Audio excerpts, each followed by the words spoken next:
On the southeast side of Chicago will pack in about 10,000 people tonight. And why is that? Well, how about state championships? Providence Catholic, Mount Carmel, they just have run them off in the 80s and the 90s. Mount Carmel 4 in a row in the 80s. Providence working on a 4-game streak here in the 90s. And hi again, everybody. I'm Dave Bernhardt along with Mac McLaughlin, and we bring you two teams that are ranked atop their respective classes, Providence Catholic and Mount Carmel. They are both 7-0. And offensively, Mac, we know it. It always starts with the quarterbacks. For Providence Catholic, it starts with Jimmy Kirby. What a good quarterback. Number 16, Jim Kirby, 6'2", 185 pounds. He's the key that ignites the Providence offense. He has to reduce errors, be on target, and get the ball to Ruggiero and Johnson. No turnovers yet as far as Kirby is concerned. He's not thrown an interception. Now, a guy that has thrown 3, however, is the starting quarterback for Mount Carmel. That's Brad Cozy. Well, Brad Cozy, a fine little runner, 5'10", 160-pound junior. He's the guy. You look at the statistic leaders, you get Bonds, and you get the rest of the guys, Bolden, those guys. But he's the leader. He's smart. He's smooth. He's got to be on target today. Talk a little bit of offense. So what do you say we talk a little bit of defense? And what do you say we go to our sideline reporter, the big guy, Lee Turnbow. Lee? In the biggest ball game of the year, the smallest guy in the field figures to help decide the outcome. Providence nose guard Nick Passanal, number 76. Now, he's listed at 5'9", 175 pounds, but really he's closer to 5'7", 150 pounds. Now, he's going to try to help neutralize the Mount Carmel rushing attack that's led by its huge offensive line that averages 6'2", 250 pounds. Now, Passanal's forte is his quickness. He comes into tonight's ball games with 84 tackles and 7 sacks on a season. How well he plays determines how well Providence can stop Mount Carmel rushing attack. Dave? Thank you very much, Lee. And, you know, it's a sort of a game tonight. We talk about offense. We talk about defense. You have to talk about special teams. And you have to talk about Matt Pietrovic, the punter and kicker for Mount Carmel. Pietrovic, a straight leg, a straight-on kicker. His kickoffs are high and deep. His punts are the same way. He could be a major factor tonight. Matt Stempfner is very concerned about him. But, Mac, I know that you're a big special teams guy yourself, and you like that total aspect here tonight. Well, get this scenario. Pietrovic kicks the ball to the 1-yard line. Brad Johnson picks it up. He goes 99 yards for a touchdown. On the next 4th down, Curran comes in, blocks the punt, goes in for a touchdown. Don't take a bathroom break or go to the fridge on 4th down. It may be the most exciting and important down of this football game. Every week here in our Media One Game of the Week, Mac McLaughlin wraps things up. He has his own unique way of looking at a particular game. Mac, what do you have tonight? Well, we're talking about staying alive, staying alive. It brings back John Travolta in his white suit doing the disco dancing. Coach Linty and Coach Stempfner want to dance the night away. But most important, they've got to come out of this game injury-free as possible. And then let's just sit back, watch this game, and watch two teams just try to knock the socks off of each other. All right, we can say no more. It's time for you to enjoy, so stay right there. We have the opening kickoff. Providence Catholic and Mount Carmel next, live on Media One.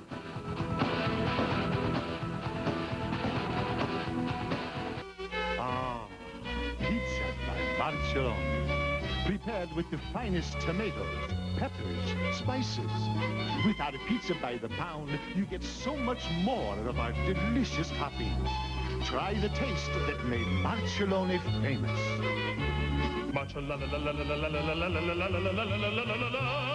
Marcellone.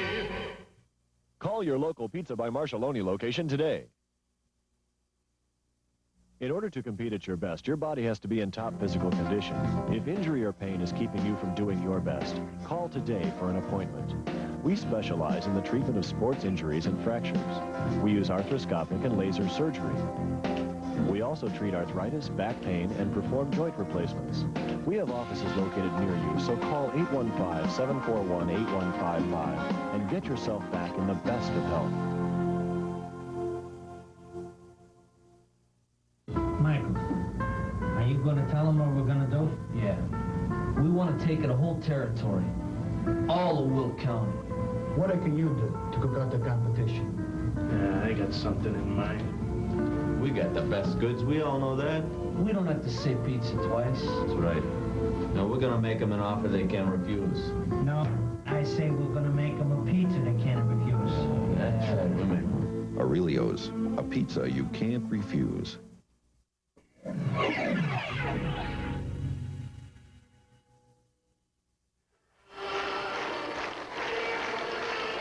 You could have sold tickets for this ball game about 10 years ago. It's the first time they have ever met, the Mount Carmel Caravan and the Providence Catholic Celtics. Coming to you tonight from Gately Stadium in Chicago. I'm Dave Bernhardt. Mac McLaughlin's alongside. Lee Turnbow is down on the field.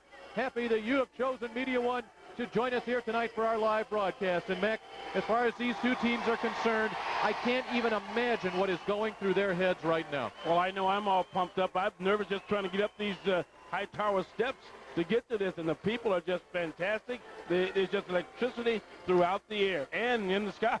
Lee mentioned it earlier, saying that this had the atmosphere of a state championship game. I'm almost going to say it's a bit more. We've been down to Bloomington Normal for those state championship games. There's just a feeling here that I have never had at a high school football game. There is no trophy that's going to be taken home, but I'll tell you what, the winner is going to be the great meeting on Sunday morning breakfast.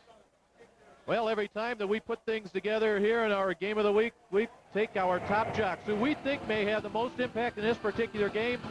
You can see I'm kind of trailing the pack here, but I will take Jim Kirby. Frank Lindsay is very concerned about him, and Kirby has been the spark for the Celtics offense this season. Mac? I like Brandon Johnson because not only is he going to catch the ball, but he's also going to receive punts and kickoffs. And Lee, you had pick number 3. The running back for Mount Carmel. And the thing is, you guys up in the booth, you can't feel this. You ought to feel the sound, the crescendo of the sound coming down there. I can barely hear myself talk. I just talked to a police officer outside the gate. He said people are parking 2 miles away and walking just to get in. They have stopped taking people into the stands. So this place, the Providence sideline, the Mount Carmel sideline, it is totally packed. Now, the thing is, the first play of the ball game, I think it's going to be a play-action pass. Why? Because I think everybody is so hyped up. You can feel the intensity, the emotion, the enthusiasm. And I tell you, this is just outstanding. What a great game. Sit back in your chair, get your popcorn and your favorite beverage, and watch it because it's going to be outstanding. You know, a little bit earlier tonight, people were filing in before they opened up the gates here. Let's take a look and let's listen as to what the pregame was like outside of Gately Stadium. There you go. We're all set for tonight. Who's that guy? He's not even a camera over that. Yeah, it is.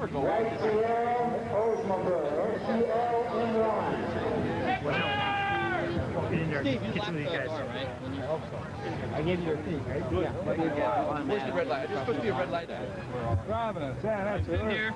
Media One. That's where we got it right now. Let's go, Providence. Providence.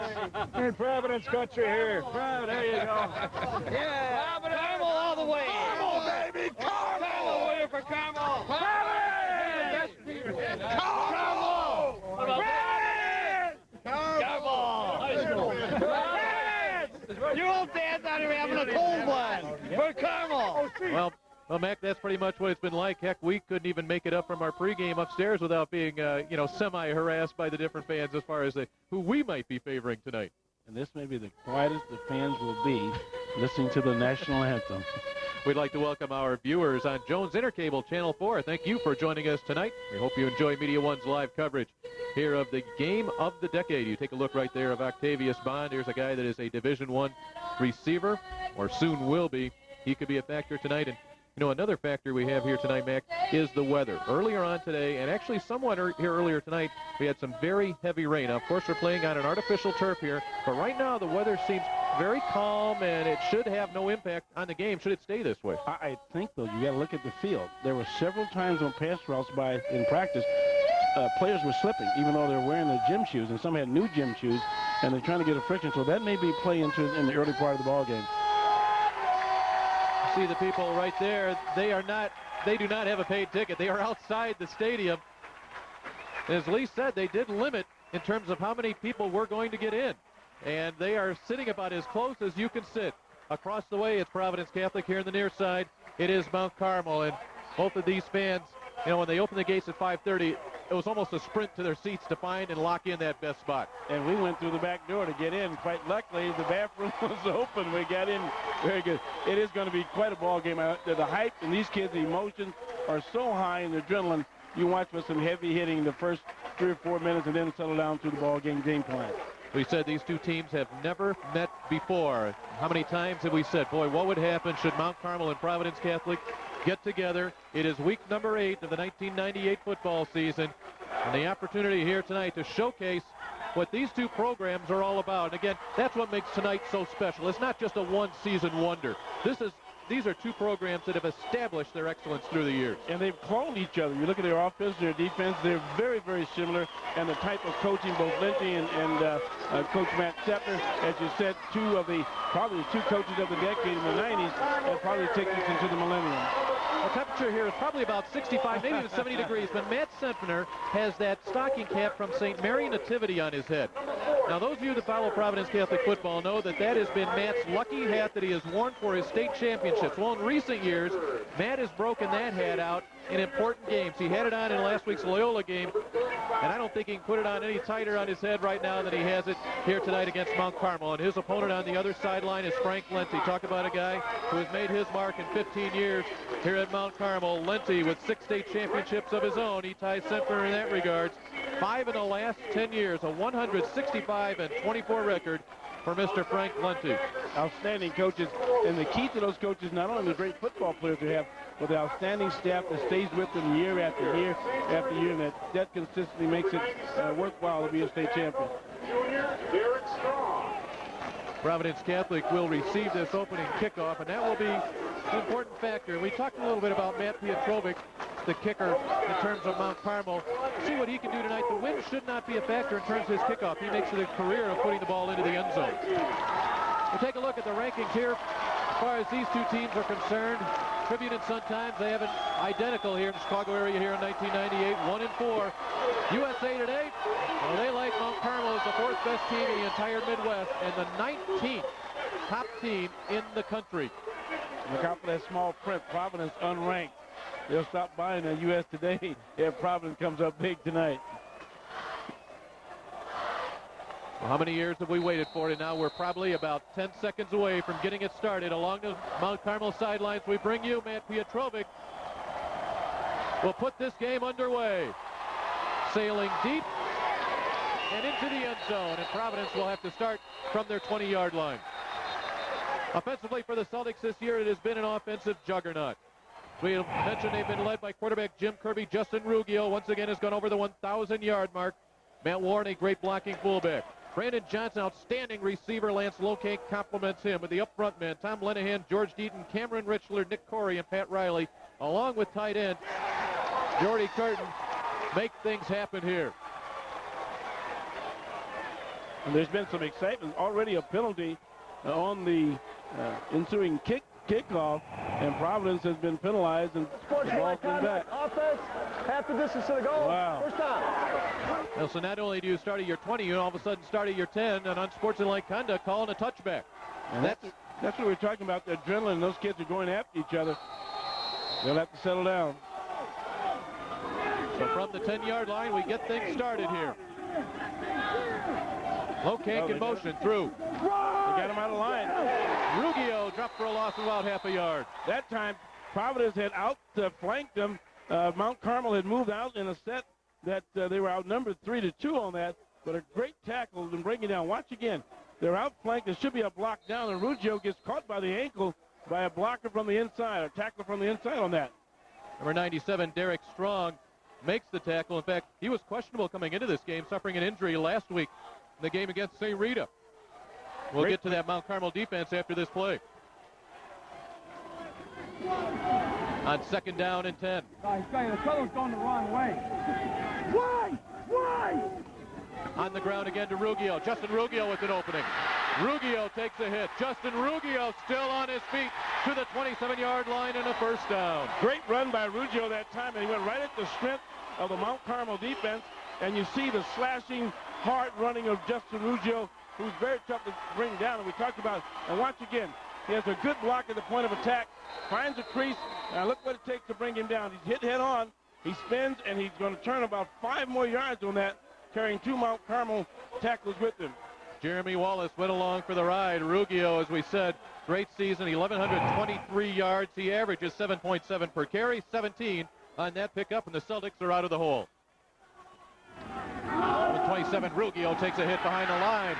And that's the difference in Justin Ruggio this year, is the strength. The Mount Carmel defense, a defense this season that, well, is flat out outstanding. A 6.4 point per game average for Mount Carmel. Now, they're a little bit banged up in terms of some of the injuries they've had, but you will not find a better set of linebackers than you see right here. Jerry Schumacher, Brendan Curran, Dan Quesasanta, and Dan Turney have been absolutely outstanding. Throw in Derek Strong in that defensive tackle spot, and you make for a defense that creates headaches for their opponents. A little bit of a mix-up, and flags fly. This will go against Providence. A little bit of flinching in that offensive front. Well, we see there's going to be some nerve, but I like the play selection on that first down, trying to get that the big receiver, Brandon Johnson.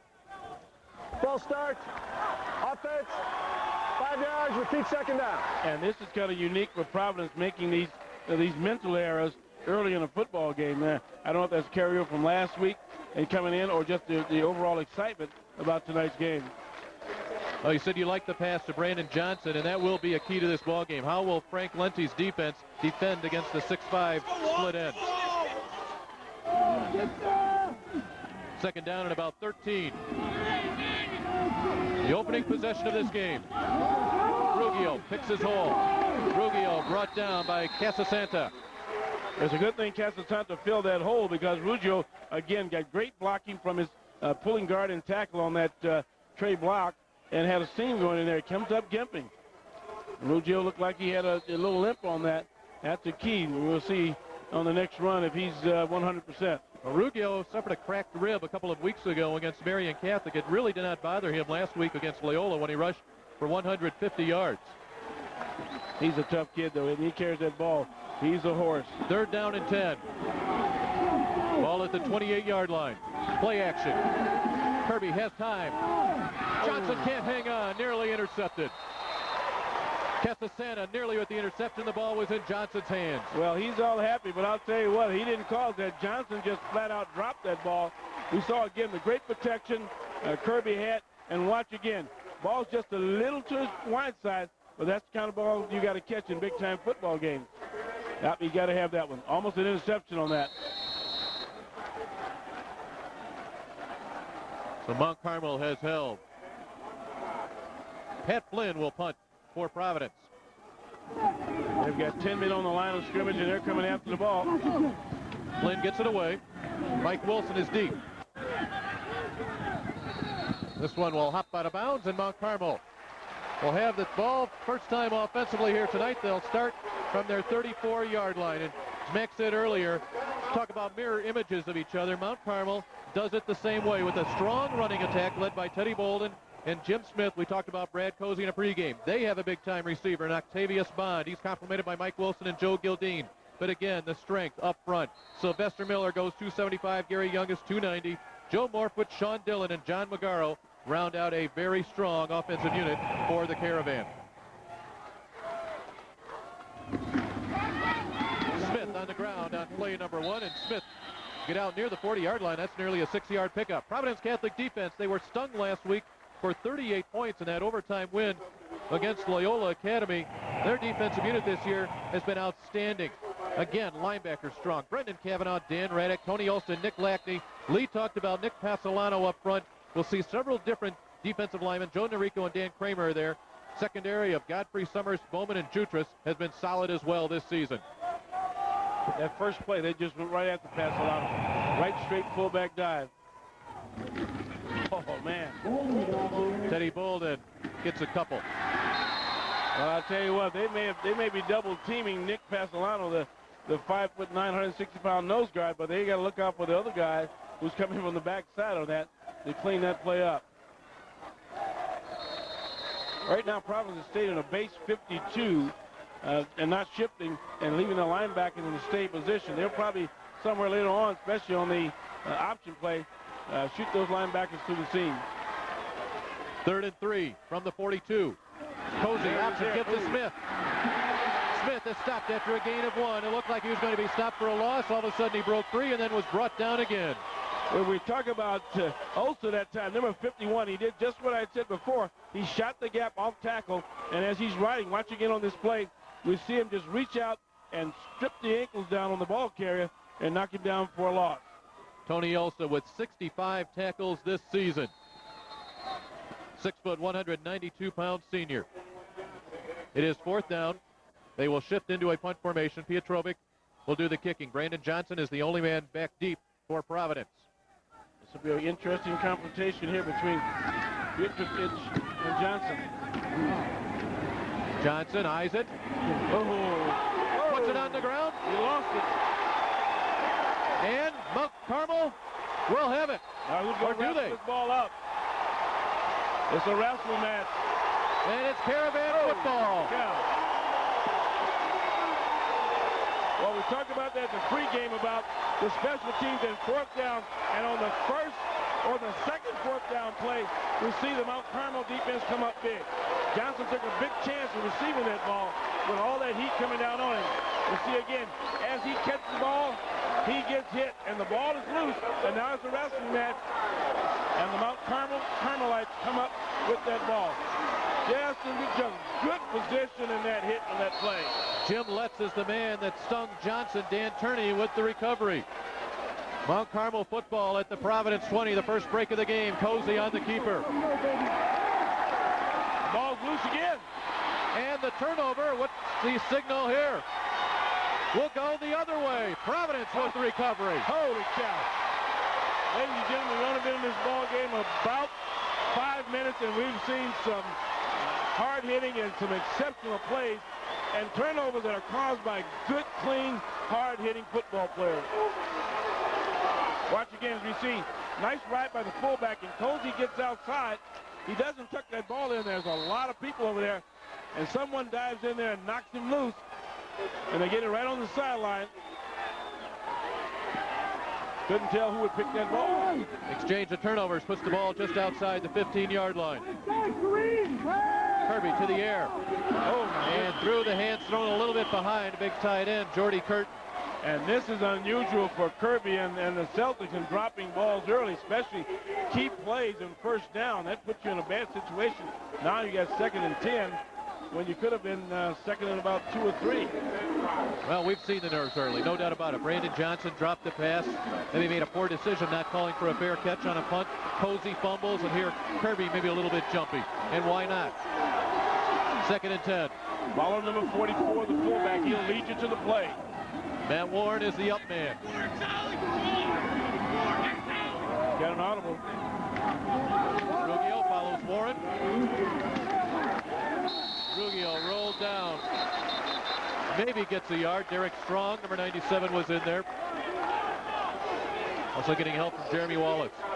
Good point of attack, blocking and tackling by both teams. Watch again. Ruggiero has a little seam, but the backside linebacker, number 60, comes in there and knocks him down. We mentioned Dan Casasanta's name a few times already here tonight. We still have not yet reached the midway point of the first quarter of a scoreless tie. It is 3rd down and 9. Passing situation here for the Celtics. Flags. Looks like more movement on offense. We have not yet settled in. Dead ball. Ball starts. Offense. I think Matt Seton is highly upset at what's going on, but you're going to expect that right away. And we said for the first 3 or 4 minutes, there's going to be a lot of adrenaline being pumped in by these kids. They have to just settle down and do what they do best. And right now, you look for a screen or a long fade route to Brad Johnson. Matt Sefner was concerned about the field position battle here tonight. You can see where they are pinned right now. They're trying to cover over and under on Johnson, and no one's down the middle. There's a fade. Fade to Johnson, and this thing is thrown in the first row of the bleachers. It's 4th down. I don't think you're going to be able to complete that pass on the Mount Carmel defense. What they're doing, they're playing head up with a corner, and they're bringing the inside safety. You watch as he goes by the cornerback, who's only about 5'8". Watch the safety come over, and he's got to cover him deep. He's going to have to send the tight end underneath across the middle to find an opening in that defense. Now Pat Flynn standing in his own end zone. Another big 4th down. Carmel will bring 10. Flynn gets it away. This is a nice kick. Wilson hesitates, and it hits on the AstroTurf, and it will roll near the 35-yard line. A break for Providence.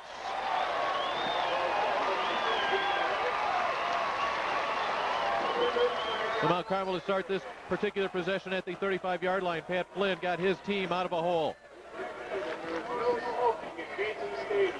These two teams playing in the Catholic Metro Blue Conference. You know, I don't know if we've even talked about that. This is basically for the conference championship. That's what they have done against common opponents. You know, outside of Loyola, take a look right on down. You cannot get scores more similar. Of course, Providence surviving that overtime game last week against the Ramblers.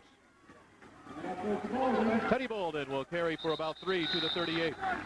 I think the key for Mount Carmel in this ball game is Cozy has got to throw the ball. He's got to get the ball to Octavius Bond, one of the better receivers in the area and the state, with good speed, just to complement Brandon Johnson on the opposite side at Providence.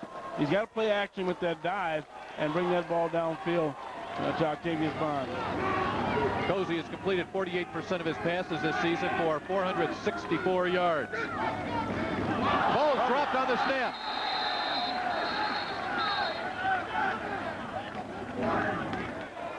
Mount Carmel will hang on. And at the bottom of that pile was number 76, Nick Pazzolano, who created a lot of havoc in there. Just tunneled his way underneath that center and guard. You see him jumping up and down there. He's a pesky little guy. He's got that gives the offense coordinators a big dose of Pepto-Bismol to try to keep him those headaches and stomach aches. And watch again. He's down in the scrum somewhere in there. Look at him. 3rd and 7. Option Cozy. No. Down he goes. Dan Raddick, number 2, with the tackle, 6 foot, 180-pound senior. Well, if you're a defensive coach and you want to watch how to stop the option, this is a key play right here. They stuff the fullback. They cause the quarterback to be unable to pitch and just knock his socks off. Watch again. They close the seam down, and there's Pazzolano again coming from his nose guard with the help from the linebacker to bring him down for him for a loss.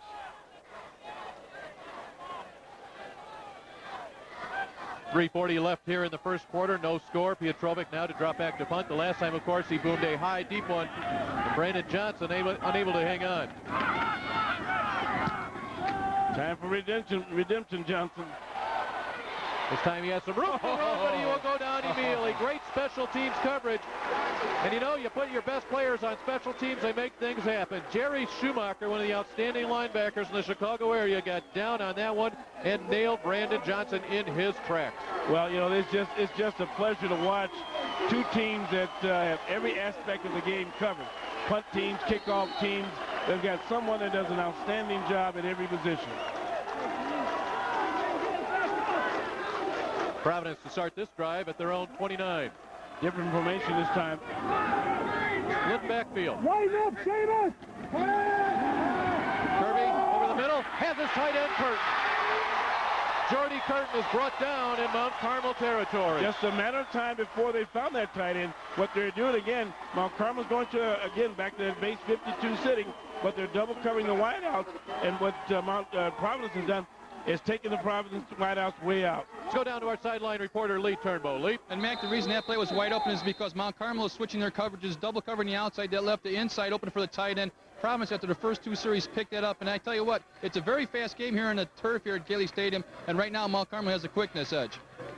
But Mount Carmel now has to defend their side of the field. Providence crossing into Caravan territory. Ruggiero stood up and helped come. Ruggiero gets a yard and a half, maybe 2. It's going to be tough going, trying to get up the middle. That time he ran off guard behind Mark Warren, the fine fullback, and got stuffed on that. And you're right, that tight end is going to be the key for this ball game because they cannot cover Brandon Johnson with 2 men and leave that middle open. 2nd and 8 from the Caravan 43.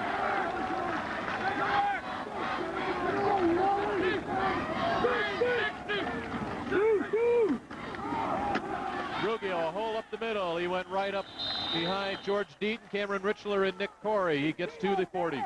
Well, this may be called an attitude type run now. Coach Ernst is just putting his horses together and just coming right at that defense to see if they can get to Curran and Shoemaker and try to slip Ruggiero off and spin and get extra yards. Big 3rd down coming up.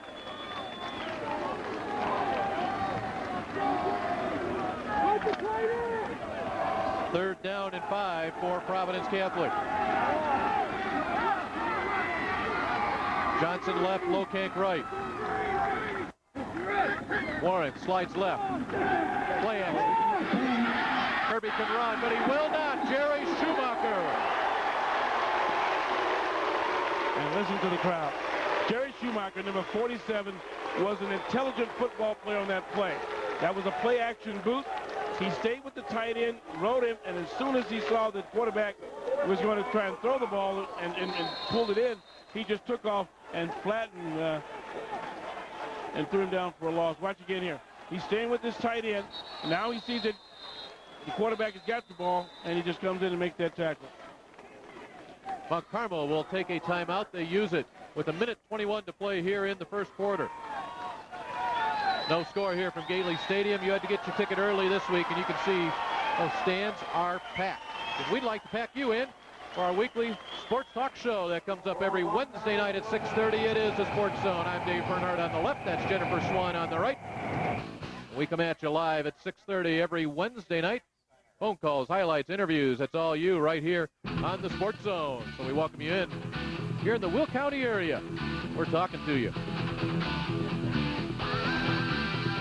If you're a Media One subscriber in the Northwest regions, your Sports Zone comes to you at 6:30 on Tuesdays with Ted Brunson, Dan Richmond, and Dave Rotek. So there is absolutely no excuse to stay on the very top of high school sports in the Media One region. Media One is happy to bring you this game live here on a Saturday night between two teams that, well, quite frankly, if you're going to match them up, you would not have found two better. Interesting timeout by Coach Lindsay on this fourth down to set up something. You just don't waste or use timeouts this early unless you got something up. Wilson stands back at his own 10-yard line. Flynn will look to the corner. Doesn't quite get it. I think he wanted to angle it a little bit more. I don't think he was trying just to play with inside the 10. So Mount Carmel will start for the 20. And this has just been a slugfest here. We have no score in this game with coming up on about a minute to play. And as far as that's concerned, that's somewhat of a story in itself because these two teams score. Mount Carmel has racked up the points this season. 64 in the first quarter, but look how they have dominated their opponents in quarter number 2, outscoring their opponents 84-0 and route to a almost 39 point per game average compared to just 6 points per game from their opponents. It's a dominating offense, but again, in a game like this, you have a couple of defenses that are pretty good themselves. Posey, the keeper, he will get 5 yards, and all he does is just pretty much ramble along and ride the back of his lineman. And that time, the fullback, he just rode the fullback, kept the ball in his belly, and just followed him right down and took it back out and gained about 5 or 6 yards on that play. Interesting, we've seen Posey keep the ball on several occasions here. I think if Providence had their way, that's what they would like to see all night rather than seeing Teddy Bolden get the ball or Jim Smith. He's got to throw that ball sometime. I know Coach Lindsay likes to horse the ball down the field. Give inside, a gain of about 3, and boy, are those pads cracking tonight. And it's interesting to hear that. I mean, these guys are just going shoulder to shoulder, and all that plastic is just being bounced off of each other. Bolden will carry to the 28-yard line. Set up a 3rd and 2. Everyone's just waiting for the big event. Something's got to happen. It's like sitting on your hand and saying there's going to be an explosion sooner or later. 3rd down and 2. They may let this first quarter clock run out. And we will have to wait until the second quarter to find out what the Caravan will do on 3rd and 2. The first quarter, everything we expected. Both sides of this stadium, fans have come to their feet. We played a quarter. Here on Media One, we have no score.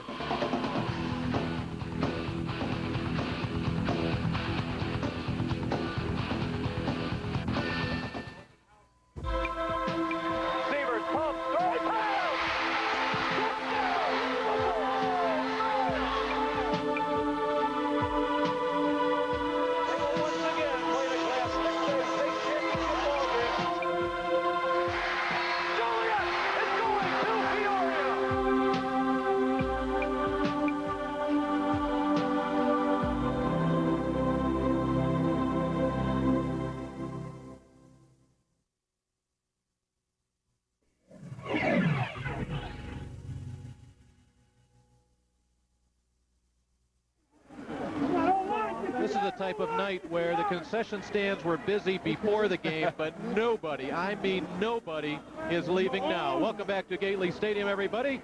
Even you guys out there in the parking lot. I'm Dave Bernhardt. Matt McLaughlin is alongside. Lee Turnbow is on the sidelines, and we welcome you to our live broadcast here.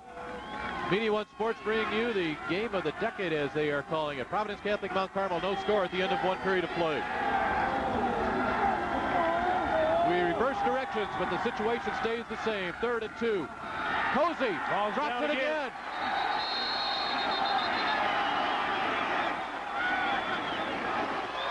He never got the exchange completely, but he ends up with the ball, or at least somebody in a brown jersey does. A little move by Pasolano and the other two defensive players on that play as he tried to stuff it into the fullback's gut, and he didn't make it. Fullback tried to squeeze it. He was trying to pull out, and the ball hit the ground. Once again, the Providence defense holds. 4th and a yard from the 29. It becomes a punting contest. Now Providence will send 2 men back deep to receive this punt. Brandon Johnson and Lance Lokank are both back now at the 30-yard line awaiting this punt from Petrovic. Smart move by Coach Shepton. You know, that first one that Johnson dropped, he may have needed some help in terms of calling for a fair catch. Exactly. Very high and deep. Johnson, the grab at the 30. And he's brought down at the 37-yard line.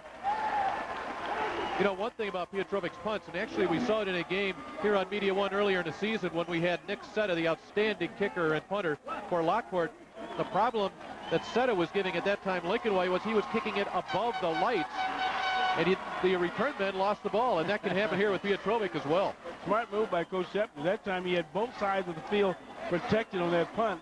Instead of having one guy, that meant Johnson would have to run all over the place, and Piotrowicz would have a different way of punting. We've played pretty much between the 20s. Providence has it now just about the 38-yard line, their own 38. Matt Warren, the fullback, flinched, and a flag is down. Boy, everybody just on edge here. Warren just kind of leaned forward in his stance just prior to the snap. That will be a 5-yard penalty against Lincoln Way should Mount Carmel want it. I think that's the 3rd offside penalty on the Celtics.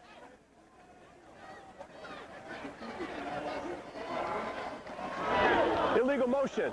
Gets the offense. 5 yards. Repeat first down. Matt Warren has done an outstanding job. See if we get a look at movement. He didn't quite get it there. Warren was the guy that actually made the very first movement. Mount Carmel will take the penalty back to the 33. Sets up a first down and 15. Opening moments of the second quarter. Play action. Plenty of time. Kirby hit just as he throws. He did have the time. All of a sudden that time was closed up. Petrovic, number 61, was the man that made contact. Let's contact our guy walking the sidelines, Lee Turnbow. Thanks, Dave. You talk about the offsides penalty. The reason for that, you cannot hear down there. You cannot believe how loud it is. And that's why there has been 4 offsides procedure penalties against the offense, because when Providence goes to change cadence or Mount Carmel, they can't hear it changes, and hence that's why their offsides called. Providence now 2nd down and 15. They're playing defensive chest in that defensive line. They've taken Miller, the fine outside defensive end, and moved him to nose tackle.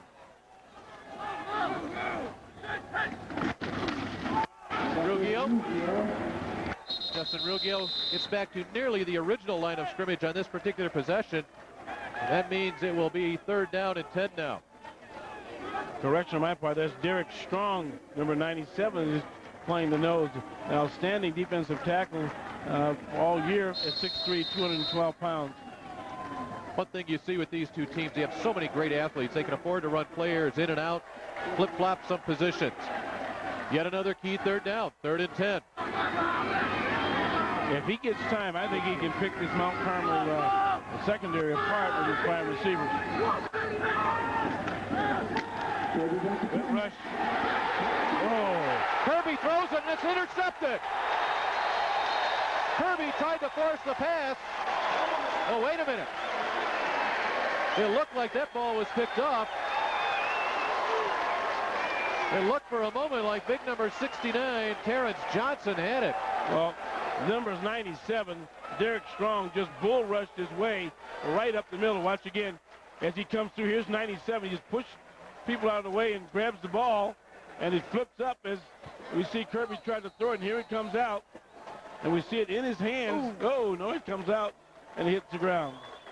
See another replay on that. Ball's up. He has it, but no. That's those big tackles and all those puffy hands they have. Timeout on the field here in the game of the week here on Media One. But I'll tell you what, for our Media One viewers, you have a game of the week next week. How about for the Sika Blue Championship, defending state champion, the Lincoln Way Knights, Sandburg Eagles, each have one loss on the season. That will be for the Sika Blue Championship. That will be the game of the Chicago area next week, and you will get it right here on Media One. Very best in high school sports.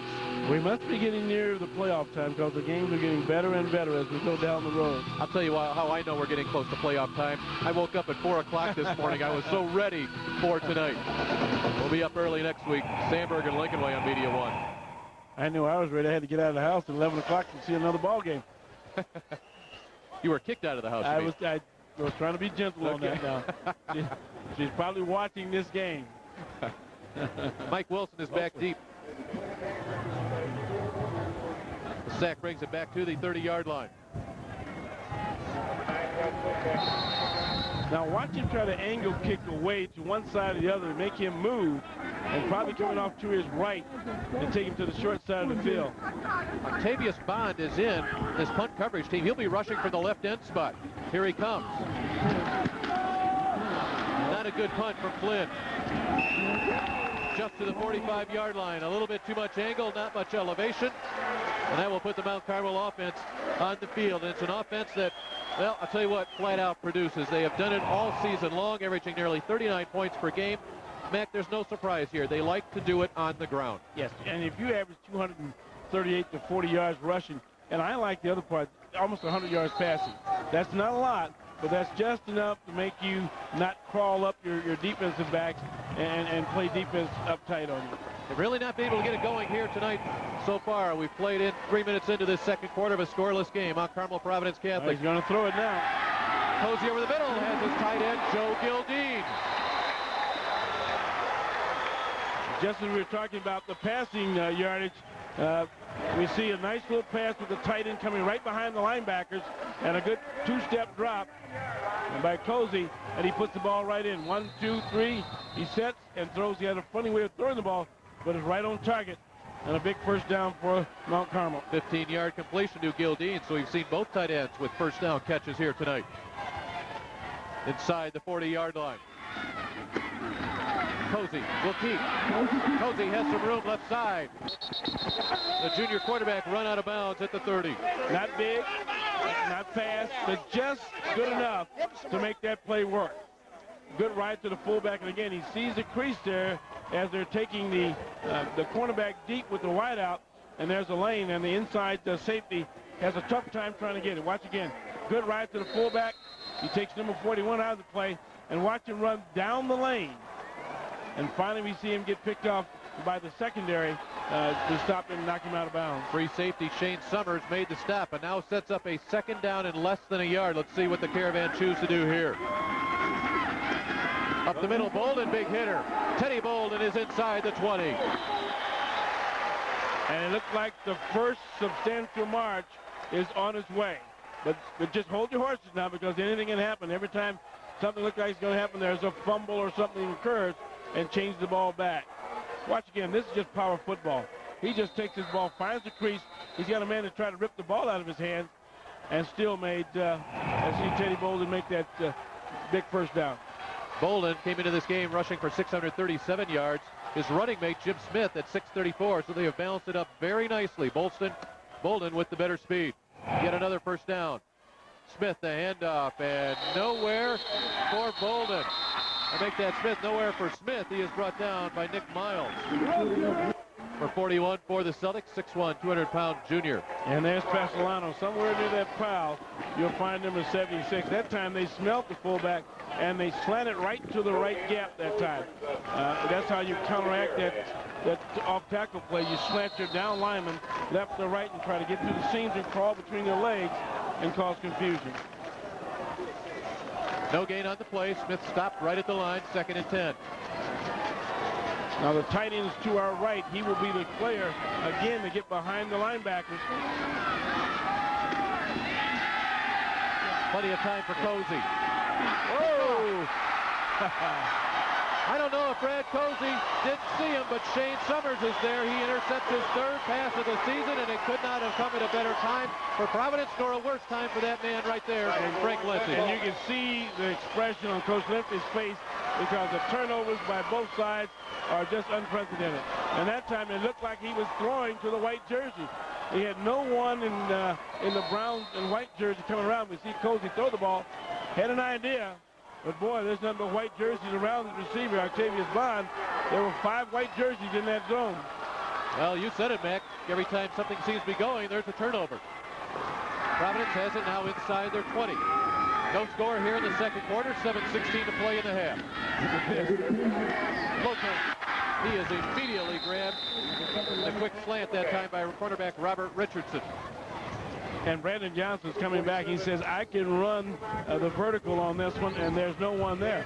What they've done with Brandon Johnson and Locust, they've moved Locust to the outside and brought Brandon Johnson inside, and that means now you can't double cover Brandon Johnson. 3 yards on that short pass from Kirby to Lokeng. Johnson has single coverage from Richardson on the near side, on your right. Said he'll stay on the ground. Fullback Matt Warren gets his first carry of the night. Warren has just 127 yards on the season. He does average 10.6 yards per carry, however. Quite a little confusion on that one to see Cozy just shaking his head, kind of saying, I didn't mean to throw that ball, but that's going to happen in a game like this. Are you running that over? Wilson? What? I don't know. That's what I'm asking. Remember, I'm the Good job by the quarterback. He wants to find out what the heck is going on with his receivers. You know what I liked right there? The composure that young man was showing. Third down and a long 4. Play action. And a big right hand that time. Number 69, Terrence Johnson, swats that one away. Well, they got to get somebody on Terrence Johnson because he's having a field day just coming through that line. And the big guy just put his big mitts up and just smacked that ball down. Johnson, 6'1", 254 pounds, coming right at you. Good fake action that time. It looked like he had a lane, but he did one of the great things you try to teach your defensive man. Put those hands up, and he just batted that ball to the ground. I don't know who's going to get tired of first, the Providence punter or the Mount Carmel punter. They have touched the ball more than any other players here tonight. Flynn, though, stands at his 10-yard line. It's a key. He got to get a good one off this time. The last one was not very good, and they had to battle back.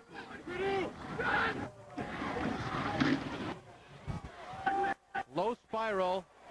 Wilson will have an opportunity to return it from his 37. That was a clip. Flags are down, and the Providence fans do it immediately. It was interesting watching that play because as soon as Wilson made the grab, took about 3 steps, one of the Mount Carmel players put his hands up in the air, and about 3,000 Providence fans jumped to their feet. They were going to throw a flag as well. And that was an inadvertent type of clip. What happened was the Providence man was falling down, and the Mount Carmel man just got in back of him as he's pushing him. He fell down and just pushed him a little bit, and that was your flag. Now they are determining the spot of the foul. Mark it from the 45-yard line. During the return, clip against Mount Carmel, 15 yards, first down. Interesting. Our official saying the clip is against Mount Carmel. You don't hear that often. It's either against the receiving team, you know, the offense, the defense, brown, white. But it's a personal sort of night here. Just so he doesn't give the number. Some mother will be unhappy. Well, if he does, we'll have it for you. First down from the 30 again, just playing between the 30s. 5:41 remains in a scoreless first half.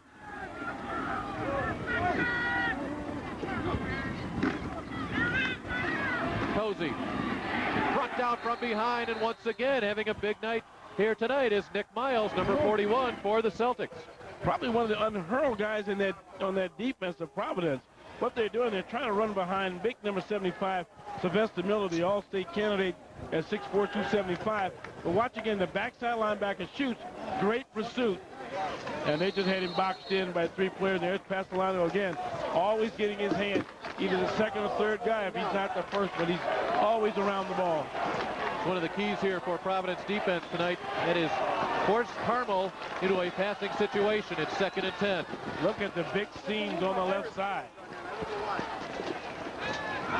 Smith hit and dropped after a 2-yard pickup.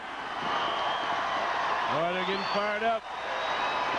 Mount Carmel's got to come on a big play. And they're running the same play they ran to horse the ball down before that interception and fumble in 2 previous marches down the field. Providence has got hot now. And watch again, as he hands that ball off, you'll see nothing but white jerseys all over the place. 1, 2, 3, 6, 7. That's 3/4 of the white team is all over the ball carrier. That was Miles again on the first hit. 3rd down and 7. Now they come up with corner blitz on some of these downs. Oh, boy. Well, interesting look there. Providence was shifting on defense right at the snap of the ball. And it appeared as if the snap of the ball came a little bit sooner than was anticipated by Cozy. He only gets to the 35. Once again, the Caravan will have to punt. And once again, the Providence fans across the way salute their defense. One of the keys was Cozy had to be smooth. We saw a couple of times with all this, when he talked about the crowd noise and all the anticipation. He made a few boo-boos there when handing the ball off.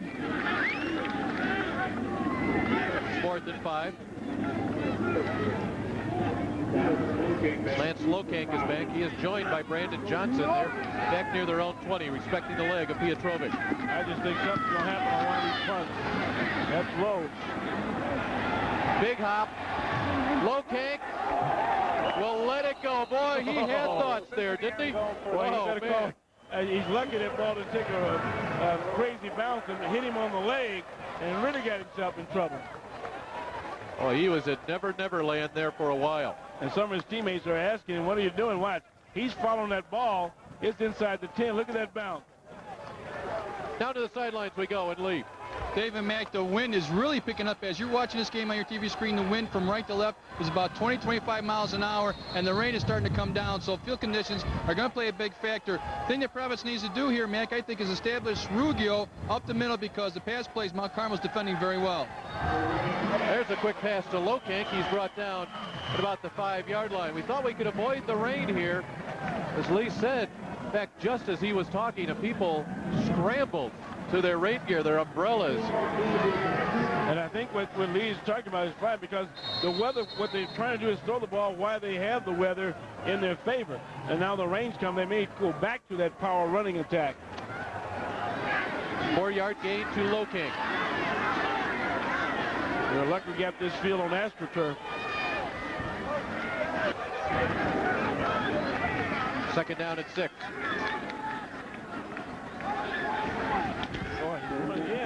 Throwing into the wind. Right through the hands of Ruggio coming out of the backfield. Well, they're not ashamed to throw the ball. As Coach Ernst, their offense coordinator, he's just dropping back and throwing the ball. He's hit 4 receivers in the hands, and they've dropped the ball.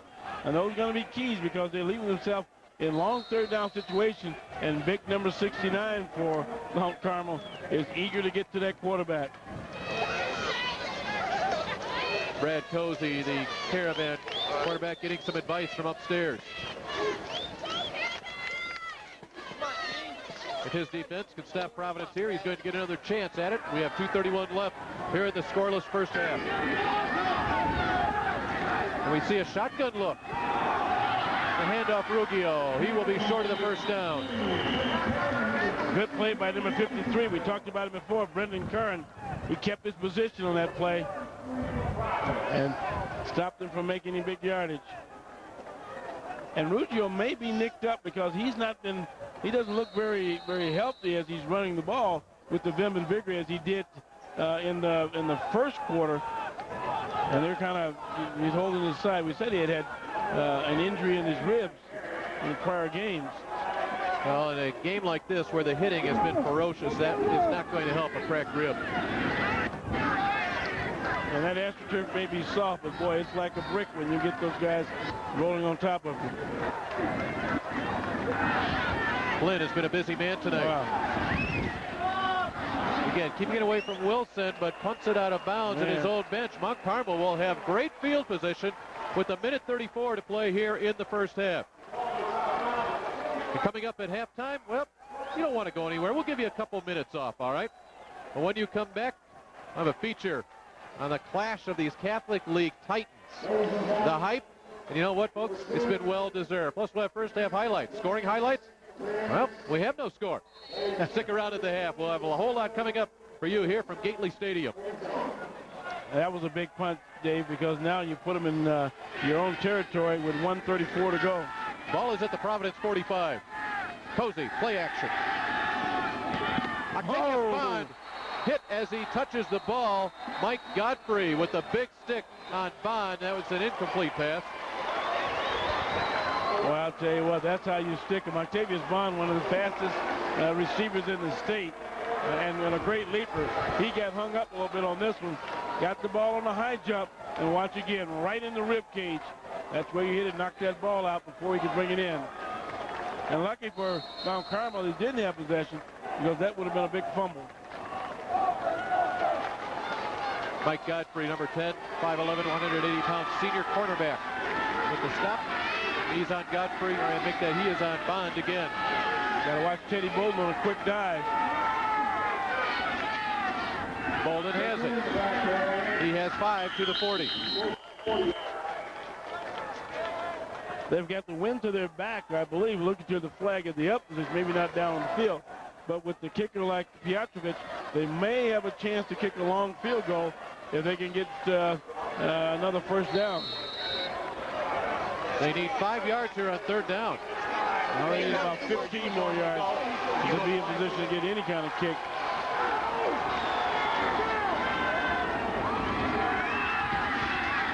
Cozy to throw. Goes back to his right. Has his tight end Gildine for a first down.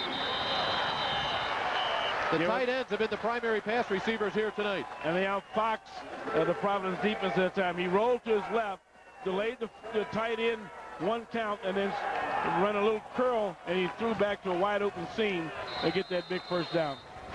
45. Again. We see him rolling to his left and looking downfield. Good play action at time. Good footwork. Throws a strike in there. Big first down. 45 seconds left, first half. Bolden has it. Teddy Bolden still on his feet. He's inside the 25 to the 22-yard line, and Mount Carmel wants a timeout. They get it with 27 seconds left here in the first half, and they are now in Piotrovic's field goal range. Well, that's the second timeout one. They used one early in the first quarter with 27 seconds, so they've got to go into the end zone on the, they've got one more timeout. If they want to use it for a field goal attempt, they've got to go to the end zone or throw that ball down the field at least 2 times. This will be a big score if you go in the half in this kind of game. And not that it's nowhere near over, but a 6 or 7 point lead or a 3-point lead at halftime, boy, it really juices you up for that 20 minutes that you're in the dugout warming up. It's interesting, we have no score here in this particular game, but yet these two teams have racked up yards, they have racked up points. You get a look at it right there, and look how evenly matched they are. I mean, you're talking about two teams that between them combined for about 740 yards of offense. It's not quite been that way here tonight. Providence a little bit more balanced as far as that's concerned. And probably, you know, we look at these, but we don't realize that many times the second and third unit are in ball games where they're blowouts. So these numbers could be way another 50 yards apiece on both sides. Second down and short, only about 2 yards to go for a first down. The ball at the 22-yard line.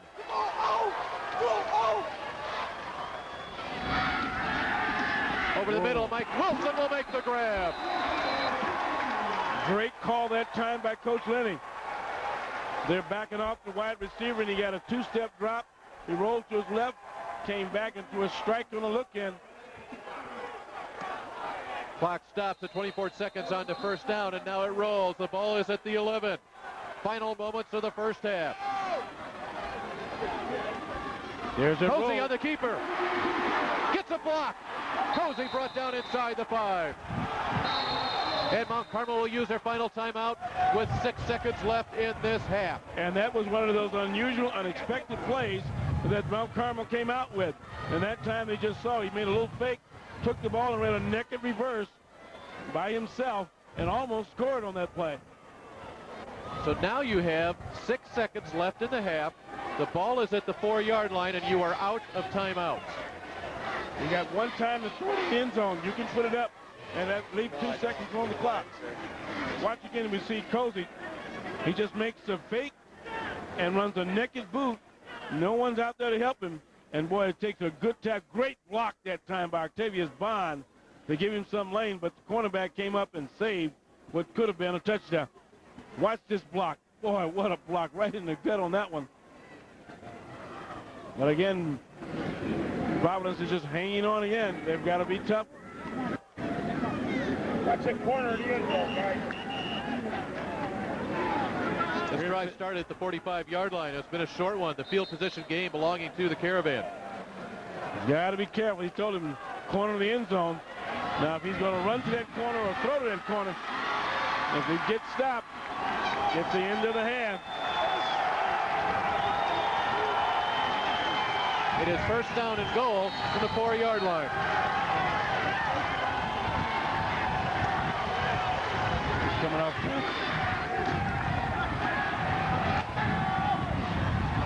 Out of the end zone, 1 second remains on the clock. 1 second remains. The Providence fans are not happy. They thought there was a slow trigger on that clock. Guess who's got home field advantage on the clock? Oh, listen to him. Listen to the Providence fans. I'll tell you what, that's part of the ball game. That's the advantage of the home. Was it quick? We don't know, but it's 1 second left no matter what. Providence to use the timeout here as Piotrovic has the tee set down at the 11-yard line. Ball is on the left hash. It will be a 21-yard field goal attempt. As you can see, kind of an unusual look nowadays in football, and that is a kicker that approaches straight on. Well, when you're 6'1" and about 240 pounds, you don't need to go sideways. Piotrovic on this season has 3 field goals. Well, there is no question about his distance nor his accuracy. The question is, as far as each team's particular lines, will they protect the field goal attempt, or will Providence be able to crash the party? Now, they list Piotrovic at 5'10". No way. No way. Then I'm 5'10". He looks like he's 6'2". Of course, we're about 100 yards away up here in the sky booth.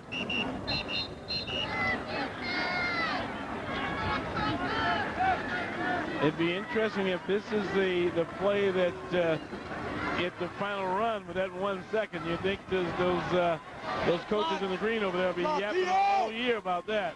Come on, Carmel!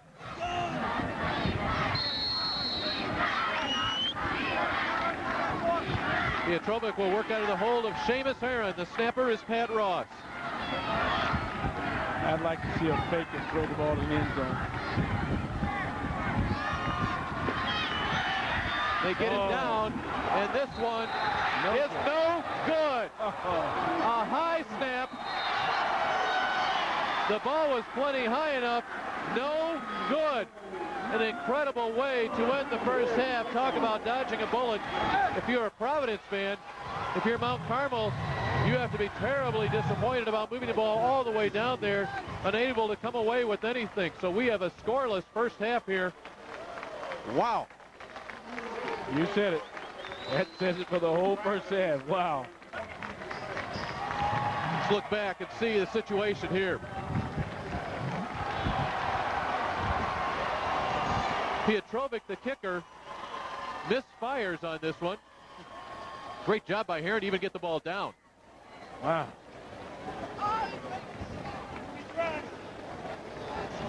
And he pretty much knew it. Yep. You know, our angle that we had there momentarily, Mac, it almost looked like he kicked the ball so high that it was going to be so close to that left upright that it may have been a tough call for one of the officials.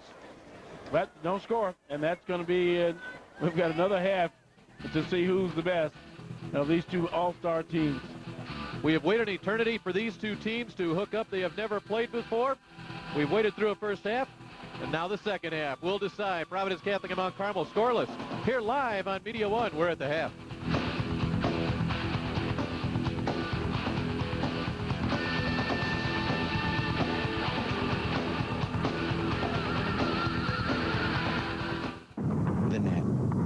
was going to change your world. But it just became this worldwide web of waiting until Media One Express. Our broadband network lets you download 50 times faster than 28.8. Call 1-630-716-2800 now to save $50 off installation on the fastest internet service for the home. Because if you're not going 50 times faster, you're going 50 times slower. Media One Express. This is broadband. This is the way.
I'm telling you, man, dogs know all. They're like geniuses. There's this family, right? They forgot their dog when they moved from Florida to China.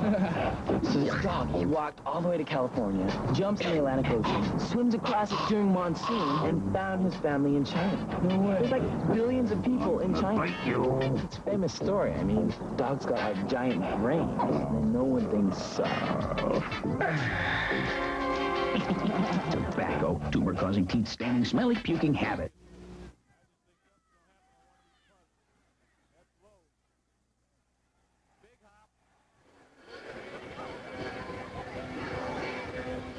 Glad to have you aboard here in our Media One coverage, our live coverage of our Media One Game of the Week. Along with Mac McLaughlin, I'm Dave Bernhardt. It's good to have you along in a scoreless tie right here. And well, there's about, I don't know, 8,000, 10,000 people. Make your own estimates as far as tonight's game is concerned, how many people are here. And that's because there's been an awful lot of hype. Deservedly so? I don't know, but our Melody Hoffman here on Media One checked it out earlier this week. Of high caliber are playing for the Catholic League Championship. A lot is on the line here. Both teams are 7-0, have long-standing traditions of being undefeated, and both have their share of state titles. But to the coaches and players, it's just another game. We don't put too much emphasis on any single game. We tell our kids that the game we play that week is the most important game of the season up to that point. But we're not going to make this an end-all or be-all game. We have a regular season game to finish out next week, and then we want to get ready for the playoffs as well. If we tell the kids that this game is everything and we're not successful, we've basically shot ourselves in the foot for the rest of the season. You know, as far as everything else, it's the old cliche, it's just another game. And that, I mean, not to, you know, diminish the significance of the game, but, you know, you practice the same way as you do. You analyze certain areas. You say, this is the area we could possibly attack. So it's a regular game, just a game for the Catholic League Championship. Nothing different, just prepared like we did every other game. You know, championship game, you know, just like any other game, you just come out ready to play. Early in the week, we tried not to get too emotional, too excited. We want to concentrate more on making ourselves better so that we could compete with Providence. They're a very fine football team, and we know that if we're going to have to be successful here, Mel, we can't make any mistakes in any of the three phases of the game, being offense, defense, or kicking game. Providence and Mount Carmel players agree. It's hard not to get caught up in the hype of the game. You're not in practice in school, everyone's talking about it, but once you're in practice, the coaches just treat it like any other team, and they won't allow you to lose your heads about it. So you've been pretty focused? Yeah, everyone's pretty focused. Everyone knows what they have to do. Yeah, it is, because there's a lot of reporters over here, like every day and stuff like that, like asking questions, and you kind of get involved in a little, but we try to keep focused on the game, and that's about it. It's hard to stay focused when you got all this hype going, people asking you, oh, who's going to win, how's it going to be, but it's very important and key that you stay focused, and instead of playing with all of these emotions, you got to play play the game, how you know how to play the game, and play the game to your best potential. Just block it out, you know, just concentrate on just the game. You know, it's just another game. That's basically all you can do, you know, reading the papers and everything, all this hype about the game, but we pretty much just block it out. Just for reassurance, some players prepared a little differently this week. Going in the weight room a little bit extra this week, try to take care of myself, it's colder weather, and make sure I'm ready for the game. During the week, you know, getting enough rest, getting enough good food to eat, enough to eat, get my homework done, and then just getting into bed. Getting to bed early every night, of course. At home, my dad, he's been usually talking to me, but lately my dad and my mom been, you know, sitting down with me, telling me, they love me no matter what, and they wanted me to do the best I can do. Practice, you know, working hard on the practice field, going home, lifting weights, doing the homework, getting to bed early, eating some healthy food. Nothing that can hurt you, not getting sick or anything like that. In efforts of staying focused, coaches and players can't help but feel some emotion toward this game. It's a very, very exciting time for our school, for our Providence community. You know, I think that two teams of such storied programs in the 90s, that they should meet together with the impact of this game, I think is really kind of neat, and that's what all the hype's about, and that's what makes it really a big-time exciting high school football game. I feel that this game, you know, it's going to be something tough, something that I've been looking forward to play all my life, something that you always dream about coming to, like the state championship game, but this might be something bigger to that. Yeah, I know there's going to be a lot of people that are looking forward, you know, having fun on the field, you know, just have fun overall. I think I've been waiting for this game, you know, 7 weeks now, and now we finally get to play it and see who's better. Well, they're our biggest rival in just about every sport, so if we can pull out a win against them this week, it would mean a lot. In other sports, because a lot of these guys play wrestle and football, they wrestle and play baseball and are in track, so we can use it to try and get a head start on them in all other sports as well. Game means a lot to me because in wrestling, we lost to them last year in the state championship, so I guess it's kind of a little payback. And I'm going in just hoping that we can play a good game because they got a great program over there, and just hoping we can come out on top. When it all comes down to it, this game means nothing but pride to the Providence Celtics. This win will mean pride.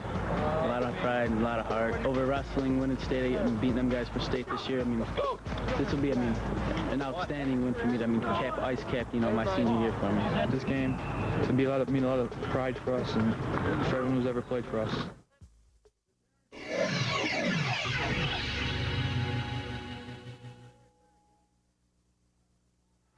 Thank you very much to Melody Hoffman for that feature. And Mac, the thing that strikes me as we hear from all these athletes, how calm they look here on the screen earlier in the week, as opposed to what's happening on the field tonight, where it's, you know, wham, bam, and, you know, knock them down. Well, you know, they talked about going home and studying on the week of the biggest ball game of their life, and then they're eating the good food. And then the one interesting about Justin Ruggiero, his mom and dad said they love him anyway, regardless. But you better win, Justin.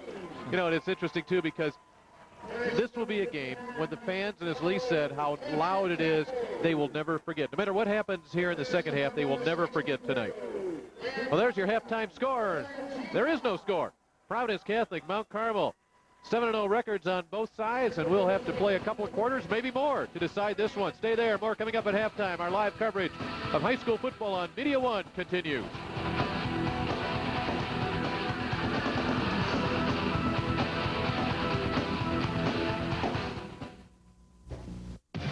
Starts the morals in this country, and as teenagers, do we have morals?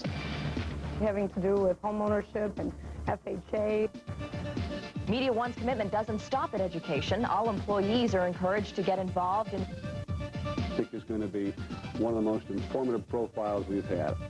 Songs in the genre, country music and law enforcement's paths have crossed again.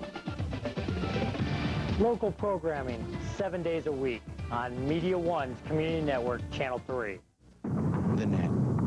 It was going to change your world. But it just became this worldwide web of waiting until Media One Express. Our broadband network lets you download 50 times faster than 28.8. Call 1-630-716-2800 now to save $50 off installation on the fastest internet service for the home. Because if you're not going 50 times faster, you're going 50 times slower. Media One Express. This is broadband. This is the way. For every teacher who strives each day to spark a child's curiosity, the cable industry provides a powerful teaching tool. With commercial-free programs designed for students, Cable in the Classroom is delivered to schools free by Media One. Help your school build a video library and maybe win a prize with the Cable in the Classroom Comes Home sweepstakes. Look for details in the fall issues of Family Circle magazine, available now. Cable in the Classroom, it's a good thing. Secondhand smoke is bad for kids. Did you know that? I learned it in school.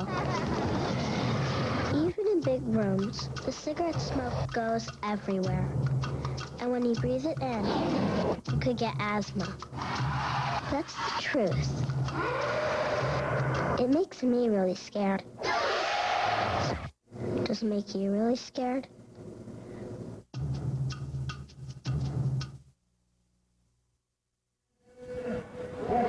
In addition to our Media One viewers, we'd like to welcome all you people watching from Jones Intercable, Channel 4. Hope you're enjoying this live coverage. Providence Catholic and Mount Carmel. I'm Dave Bernard. Mac McLaughlin is up here in a nice, cozy press box, and down on the sidelines, a little bit of dampness. Let's go to Lee Turnbow. Lee? Thanks a lot. Here with Providence head baseball coach Joe Rodriguez. And Joe, I got to ask you, how did you get a ticket for this game? Nobody got a ticket for this game. Well, Lee, being the assistant athletic director, I got my choice of seats, so Seth just puts me in charge, and I know I'll be on the sidelines for every game. That boy, we were talking during the break, and you were surprised a little bit about how come this game was low scoring. Why do you think that is? I just think the defenses are outstanding, and they know each other. They scout each other probably since the first game of the year, and I know we have, and I'm sure they have too. They've been at all our games. I just think the offense with the game and the excitement and stuff will take a little time to get going. Now, it seemed before the game that Mount Carmel, they were more juiced up. This meant more to Mount Carmel than it did Providence. Well, coming up with the kids on the way up, Lee, they were very quiet, not subdued, but they were ready to play the game. There was no yelling and screaming on the bench. They just go out and do their business as they always do, and they were ready to play. Now, I got to ask you, second half, what adjustments do you think Coach Seth's going to make? I think we're going to have to take care of the right side of their left side of their defensive line, so Jimmy can throw out that way. It seems like that we're getting some yards up the middle. I think if Justin can pop one up the middle and get some yards, I think that'll open up the passing game a little better. One last question, being a baseball guy, I got to ask you, World Series starts tonight. Who do you like, San Diego or the Yankees? Yankees got the team to beat, but I'd love to see the Padres win. Attaboy. Thanks a lot, Coach. Appreciate it. Let's go back upstairs to David Mack.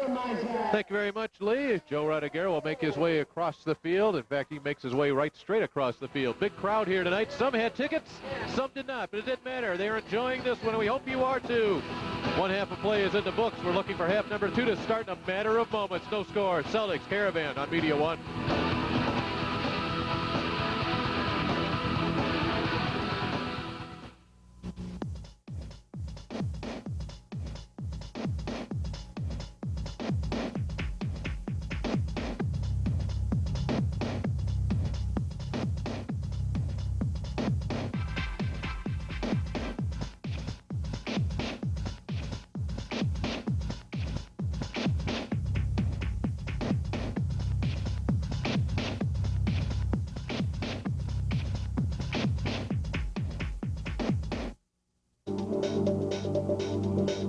If your testicles are shrinking, there's something wrong. Okay? That's a disorder. You know, like our parents and our parents' parents are the most closed-minded people you're ever going to find. And that's the way they were raised. I did attempt to kill myself, and a few times within the past year, or past couple of years, I've tried again. You need some violence and chaos to keep the world going, you know, and rap reflects that.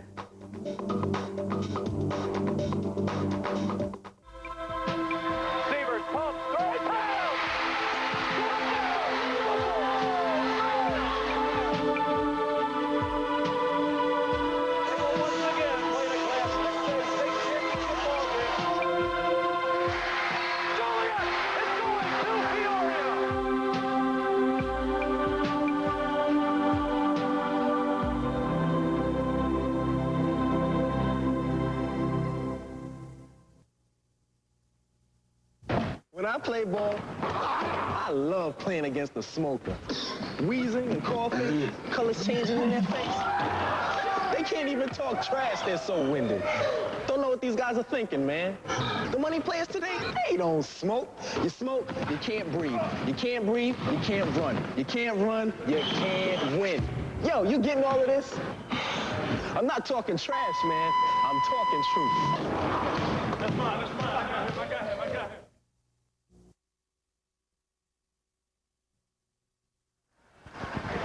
Coming to you from the southeast side of Chicago and Gately Stadium, Media One's happy to present this live coverage of high school football here on a Saturday evening. Providence Catholic and Mount Carmel, everything we'd expected as far as the closeness of the ball game. In terms of offense, maybe not quite as much offense as we expected. And that's because of the defenses, Mac. It's been a defensive battle. Well, both teams have pinned back their ears, as we said. Coach Rodriguez gave us the thing that they've scouted them so much that they know their tendencies. And we see, again, backside pursuit. And that may be the key in the second half of going counterplay to get that fast-flowing defense of Celtics. And Mount Carmel just as strong. They have obviously kept the Celtics off the scoreboard. Boy, they are quick and they are strong. Well, that time they blitzed from the corners, coming real tough down inside. And they're very formidable. They've got great speed to match the big line of Providence. These two teams are back on the field now for their 3-minute warm-up period. Frank Lenti, boy, what a heartbreak he had there right before the half. His team had driven down inside the 5-yard line. They had 1 second left on the clock. They said, let's go for a field goal. It was a high snap. Heron was lucky to get it down. Pietrovic missed it a little bit to the left. And let's go down right now and talk to our sideline reporter here tonight. Lee Turnbow is roaming the sidelines. And Lee, Mac and I are kind of sitting up here and we're thinking to ourselves, okay, it could be a big play that decides this ball game. Do you see anything that would contradict that? No, I don't. And the thing that I think is going to decide the ball game is field position and the special teams. The wind is really whipping down here from right to left on your TV screen, and both teams are so well coached on special teams and defense. I tell you, Dave and Mac, Mount Carmel is so well coached. They have a student assistant who is in charge of getting Petrovic's shoe to him. He walks right next to him. When there's an extra point or a field goal situation, he's right there with the shoe. But I think Providence was just kind of feeling Mount Carmel out a little bit in the first half. And give Mount Carmel credit, that last drive before the half ended, they moved the ball right down there with a little throwback seam pass to the tight end. And, Mac, I think whatever team's going to open it up a little bit might have the edge. Well, they've got to stop. Providence has got to stop big number 69 from getting inside. And then again, Mount Carmel's got to stop Pasavento from upsetting the initial play. There have been 2 exchanges in the middle of the line that have caused by fumbles between the quarterback and the fullback. So they've got to break down those little incidents and get smooth. And, yes, throw the ball down the middle. In a game that's as big as this game is, and both teams have seen my top jock, I don't know, where's anybody's top jock tonight? But in a game this big and each team has seen each other so much, it might come down to, hey, we run this play, they know we run this play, so what? Looks like both teams are feeling each other out, trying to work at something that neither team has seen, when all they got to do is go back to their bread and butter and try to move the change. Jim Kirby has yet to throw an interception this season. Brandon Johnson has dropped a pass, dropped a punt. Teddy Bolden has really not gotten on track as of yet. If you're going to pick a top jock here in retrospect, I guess you would go to the defensive side of the ball. But Lee says he'll keep us updated on those weather conditions, Mac. Weather could play a factor, and at least here in the third quarter, Mount Carmel will get the ball first, and they will have the wind at their back here in the third quarter. That could be significant. Yes, it is. And again, the punting game, field position, but the turnovers. Who's got to cash in on the first turnover is going to make this ball game very, very interesting, and coming back is going to be tough. You want to be ahead the whole ball game here. This is our game of the week, game of the year, game of the decade. Pick whatever you want to say. But next week, our game of the week won't take too much of a step down from this one. For our viewers in the South region, you will get the championship battle, the Sika Blue, Sandburg, Lincoln Way. Talk about two people, two schools that just flat out do not like each other. They have had great battles in the past. Lincoln Way defending state champions. Sandburg Eagles would like nothing better to come to New Lenox and knock off the Knights. So Lee, Mac, myself, and our entire Media One crew will be there. We hope you join us as well. 2 outstanding coaches on those 2 ball clubs at Sandburg and Lincoln Way. They do a magnificent job. Mike Godfrey will kick off, and he will hit this one out of bounds. Boy, nobody here wants to let either return team have an opportunity. Of course, this is a penalty, and Mount Carmel will have a choice. Take the ball or make them kick again. Again, going against a strong wind here. They will kick again. Now I like to get that ball out at the 35, 40-yard line. Those are yards I don't have to worry about getting. I got them. Take them.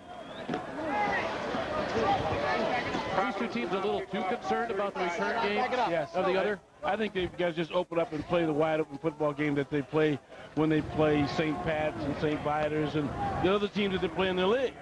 I mean, they've become so cautious that they've taken away their modus operandi in making plays work. Godfrey will try it again. Middle of the field. And here comes Bolden.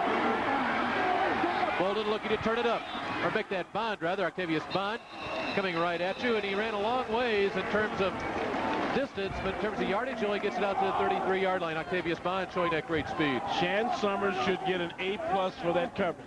He stood there, danced with his feet, did not move, and allowed. Watch again. When Bond gets this ball, boy, he's just going to book to the left side. He just outran his coverage. Now watch you sitting on the corner. There's the number 23. That's the guy that makes the play because he didn't get out of position. Shane Summers will now stay in that defensive secondary for Providence. Caravan start at their 33-yard line as we start half number 2. Bolden rattles up the middle. He gets to the 38. And it looks like he wants to cut back. He's getting inside on that seam, running again off tackle, trying to get away from Pastellano by double-teaming him and see if he can cut back away from the pursuit. Bolden gets 5 yards on first down. The interesting play is going to see if Cozy is going to keep that ball more and who's going to be I-spying him to try to knock him down with that ball in his hand.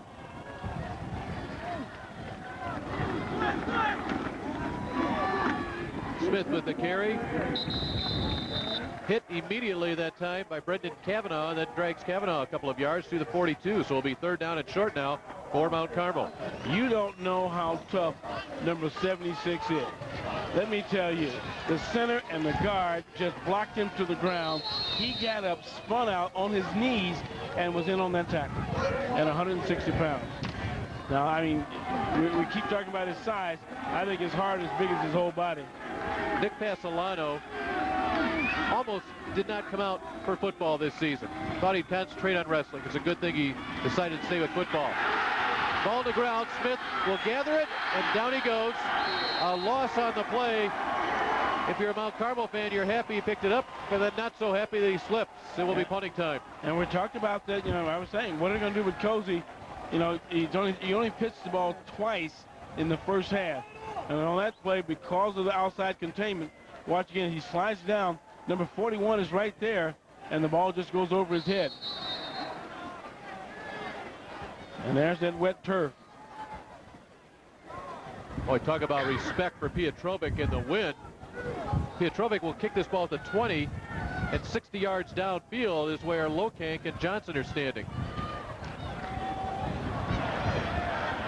Not as deep as they had imagined.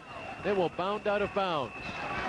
And once again, we will play within the 20s. Providence to start their offense here in the 3rd quarter at their 24-yard line. Well, knowing Coach Ernst, Providence offense coordinator, he has about 5 game plans. And he can throw the ball, he can give the ball to Ruggio, or he can go with his, what we call his X-factor plays. And right now, we'll see on the first down what he's going to settle on. Is he going to give that ball to Ruggio back-to-back and see if he can bring the ball right down the field? Ruggio gets the first call. Shook one tackler. I'm not sure how he got out of that one. He's finally brought down by Casasanta. Well, he got smacked just as he got the handoff that time. Somebody jumped the seam in that, and there was nobody blocking. And he's very lucky to hang on that ball and get back to the line of scrimmage. You hear the wind rattling around. It's been a windy day. Actually, it's quite calm here as the game started. Well, they gave about a yard for Ruggio. 2nd down and 9. Providence has been in 2nd and long a lot tonight. Kirby out of the backfield to Ruggio. He cannot hang on. Boy, Jim Kirby, his stats won't show it. But he's throwing the ball all right. His guys just are not hanging on. A 65% completion rate coming in. And Justin Ruggio just does not look like the same ball player. I mean, there's some reason, look at this ball, right in his hands, and we've seen Ruggio catch that swing and go down. He just doesn't have that kick in his shoes there that he normally has. and he bounces around and makes the big plays. Maybe he's just waiting for the big time. It's a 3rd and 9 situation. That's a big time.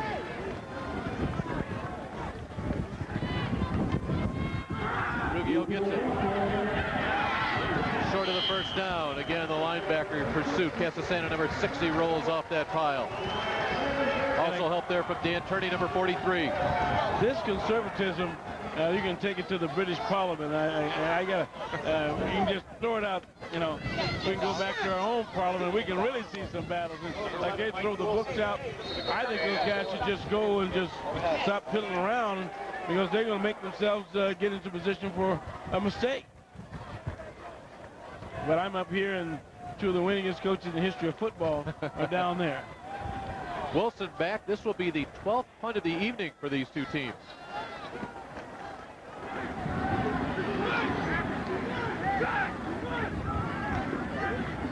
Not much pressure. Pretty good kick against the wind, though. Wilson will have an opportunity to return this one. Waited a little bit too long. The coverage was there. Dan Raddick clamps them down.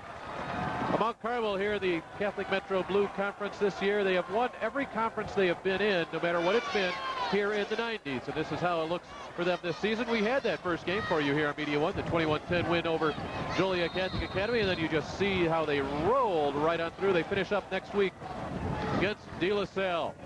Again, this is tonight for the conference championship. Good field position. 44-yard line.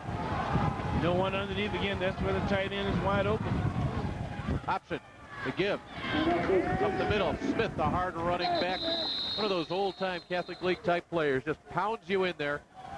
He gets about 3 yards here on first down. When you move Octavius Bond into the slot, then you got to change your defense. And that time, what Providence did was go over and under again, bringing the safety all the way out.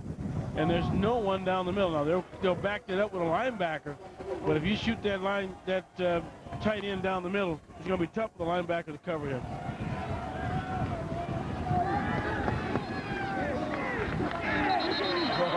Chip Smith, the backfield, had some problems getting set. So when the flag went down, it was interesting. The flag went down pretty early. They didn't really give Smith a chance. Ball start. Offense. That is against Jim Smith. Didn't really give him a chance to get that hand back down and get set before the snap. So that's a 5-yard penalty. Brings it back to the 42. It will be 2nd and 12. Outstanding officiating. They've let the game play itself, and the kids are really doing a fine job out there. Of course, you don't see Smith. There wasn't too much movement up front. Brad Cozy now, the junior quarterback, looking at a 2nd down and 12 from his own 42. 7 minutes left here in a rapidly played third quarter. Play action. Down the middle. Well, Bond was there, Gildine was there, and Cozy split the difference. And the defensive back fell down. That might have been a big play. He just had the wrong read. He went in, the ball went out. Well, the ball went in, he went out. Whichever way, incomplete pass. You see, you had 2 men in the zone and nobody was looking for the ball. In fact, after this play, both Gildine and Bond looked at each other. So now 3rd and 12. As we said, Cozy has not thrown the ball that much this year, coming into this game with just 62 passes attempted. Big 3rd down. Straight drop. Now Cozy can run. Brought down by Cavanaugh at the 49-yard line. He will be short of the 1st down. Well, that's the quickness of the Providence defense, is that they just covered the lanes. They let him do a 7-step drop. Looked like he wanted to throw a swing pass out into the flat to Smith. But they picked that up and forced him to run the ball. And watch again the convergence of white jerseys around and stop from making that 1st down. Field position, field position. The ball at the 49. Pietrovic to punt. They got to go after this. They do not. A wobbler. Lokang will watch it go into the end zone. Man, that was close. Well, you know, and something like that in a scoreless game, that ball goes out the 2-yard line, it changes the whole complexion. Exactly, and that was a planned kick. Was not high booming, it was an angled coffin corner. So how did Providence Catholic get to this ball game? Well, by rambling through the Catholic Metro Blue as well. Opening up with Leo Gordon Tech first conference game against St. Rita.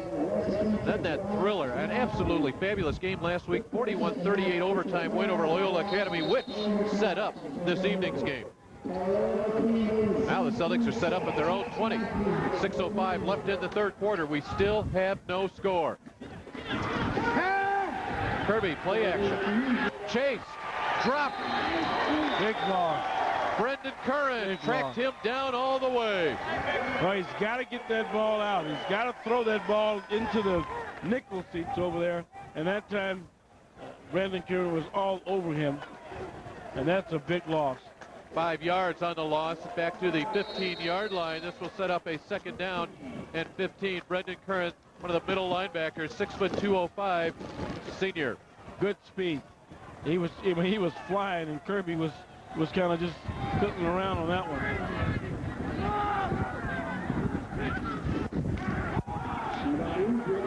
Ruggiero nearly gets himself through. The ball is fumbled. Down, and he's down. I don't know. What are they going to call? Mount Carmel says they have it. And Ruggio's banged up on that one. He tripped over his own man on that play. Oh, he's calling the ball dead. He's calling third down. Well, Mount Carmel, I think, thinks they have the ball. No. The fans don't realize he's got 3 fingers up, and here's Ruggio down in the middle of the field. Watch again as he comes through here. One of his blockers is down, and he trips over him and falls awkwardly. And the ball comes out. But it came out after the referee said his face hit the mat. Watch you get another view. Boy, he really took a fall on that one. He is still down. You know, that's the type of thing, and you really don't want to conjecture, but, you know, I guess we do. When you've seen plays like that before, you have seen collarbones that are disrupted.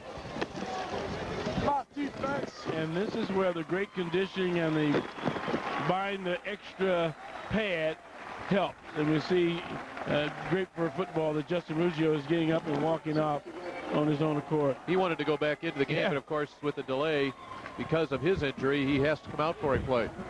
Big break for Providence. That ball could have been called fumble, and boy, really had an interesting 10-yard play. Ruggiero gets the ball out to the 20 where it's 3rd and 10. Boy, that was another offside. Yeah, right guard moved that time. Nick Corey pulled up a little bit too soon. Dead ball. Ball starts. Offense, 5 yards, repeat 3rd down. One thing Matt Sefner wanted early in the week talking about his offense, he said, you know, we need to get into our rhythm. They have not here tonight. And again, here's what's going to happen. They're going to get shut down here and have to punt that ball into the stiff wind. Mount Carmel may get the ball inside the 40-yard line on this series if Providence does not get a first down. They need 15 yards. They need to get to the 30. On 3rd down.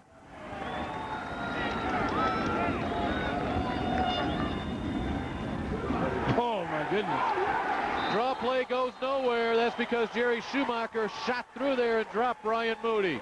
Well, wherever they started from, they were really getting banged up because that time, and this is how Mount Carmel plays their defense. They just come right at you. Previous series, they were just sitting back. They shot the linebacker from the outside, and he made a tackle on his ankles and threw him for a loss, and now they're going to punt that ball with the punter standing in the end zone again.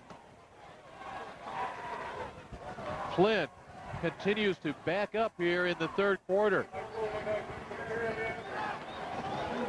10 men on the line for the Caravan.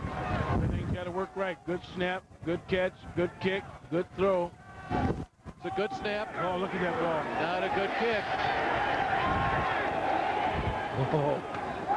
The Caravan like what they see. They have the ball at the Providence 36-yard line.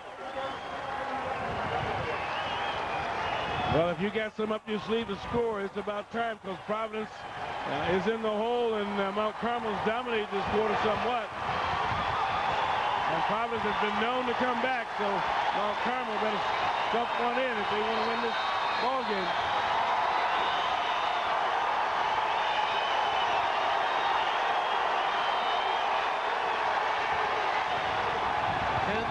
People on their feet. Smith, 2 yards. I hope the safety inspectors look at these stands, because the way these people are pounding, it's shaking all the way up here on the top of this huge stadium that we're in for a high school field. Providence nothing. Mount Carmel nothing. The Caravan have had the best opportunities to score in this game. 3 minutes left in the third quarter. Strong wind at the back of Mount Carmel. They have a 2nd down and 8 from the Providence 34. They've got to get that ball to Octavius Bond, number 80. Stay in the ground. Cozy. Pitch to Bolden. Oh, look out. Bolden around the corner. He's near the 20-yard line. And there was some speed on that play. Cozy made a quick decision of getting that ball out to Teddy Bolden right away. Once again, he comes down and just throws that ball, and he just outruns. The containment came up instead of playing him to the sideline. Teddy Bolden, a 14-yard pickup. He has his team down at the Providence 20-yard line where it's 1st and 10.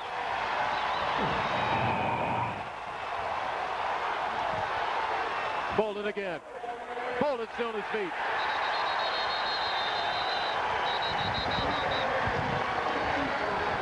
That's a quick 8-yard pickup for the senior running back. And I think they feel it. All the fans are standing up over here. We can't see the field.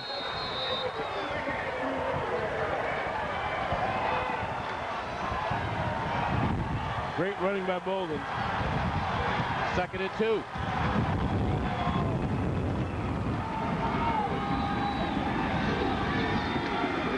Bolden again. Bolden's in.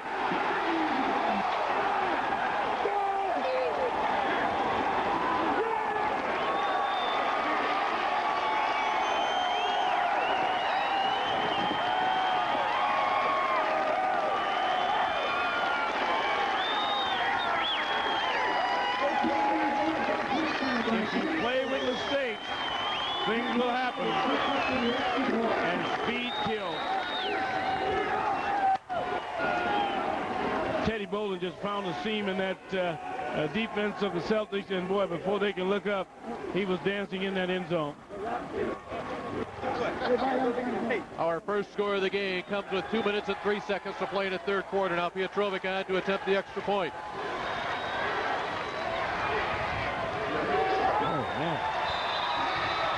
Mount Carmel 7, Providence Catholic nothing.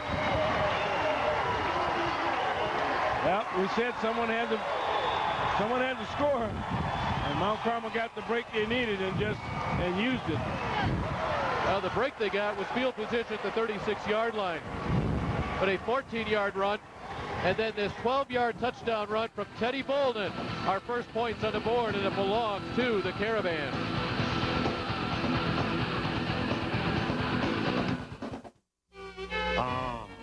Pizza by Barcelona. Prepared with the finest tomatoes, peppers, spices. With our pizza by the pound, you get so much more of our delicious toppings. Try the taste that made Barcelona famous. Barcelona.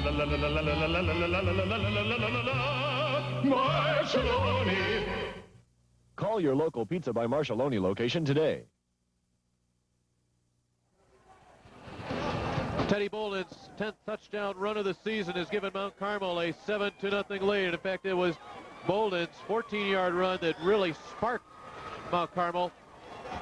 And as far as his touchdown run, well, that has their fans here the near side hopping. He's drinking a lot of water here. I think as cool as it is out in that field, he wouldn't do it, but a lot of energy was spent in that 12-yard run. Pietrovic hammers this one through the upright. He almost hit the bucket. And Pietrovic put it through the uprights on the kickoff. And you can see the smile and the thrill in his face. Now he gets to go play some defense. After he changes his shoes. Right. Mount Carmel defense now ready to buckle up and go after it. Ruggio, a yard, and that is all. Well, they've just absolutely shut him down this game, and he's the big running horse that they have. Underneath 2 minutes to play here in the third quarter, you almost get the feeling that, as far as Providence is concerned, they would like to see this third quarter clock run out. They can have the win in the fourth quarter, and it is a strong win. I would bet you, as we look at that flag in the south end here of Gately Stadium, this is a 25 to 30 mile an hour wind blowing from right to left. Right in the face of Providence right now. Well, they need to come out and still throw the ball. Throw the short curls, and again, use that tight end. Over the middle, Kirby has his tight end. To the 42-yard line. Check that. That is not Jordy Curtin. That is John Smith, the backup tight end. Well, it's wide open because they're over and under again on the wideouts. And you see Kirby just goes back and takes plenty of time on this one and finds him wide open. Well, anytime you see the tight end coming out, you figure it's Jordy Curtin instead. John Smith is there. 6'4", 200-pound senior puts this ball at the 43-yard line. 22 yards on the reception. You called it right there, Mick. Wide open. And they need a couple of good runs by Ruggio to open his offense up. Ruggio will lean forward to about the 48-yard line, a gain of 5. And you talked before about Carmel having the feel of it. Now you look at Providence, they're getting a little adjusted, and they're running the ball and throwing the ball like they normally would do. Instead of playing so conservative, that field position got them in a lot of trouble.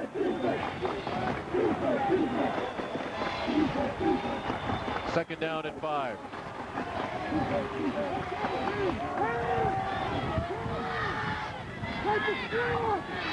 Another different formation. Good protection for Kirby. Oh, he got it. And down he goes. Good for a first down, however. The 43-yard line, that's Ruggio coming out of the backfield. Well, that ball came out of his hand awful funny as he had to wait until Ruggio ran a circle pass going outside the end and coming all the way back. Here he comes to your right and makes a great one-handed catch. And again, that slippery turf with the rain caused him to slide, but he did make that first down. Providence Catholic will let this third quarter clock run down. On the near side, the Mount Carmel fans, they are up because they are leading 7-0. And on the far side, it's Providence. They're ready to go into the fourth quarter.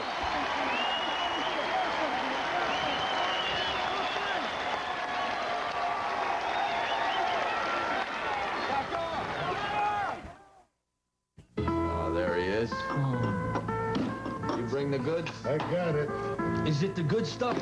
Mike, it's Aurelio's. It's the best. Ah, pasta. Just like the Mama used to make. Even salad. Ah, pizza calabrese. Ah, pizza. Now, that's Italian. Give me some of that Indian pasta. Another pizza. Want some pasta? Some pizza.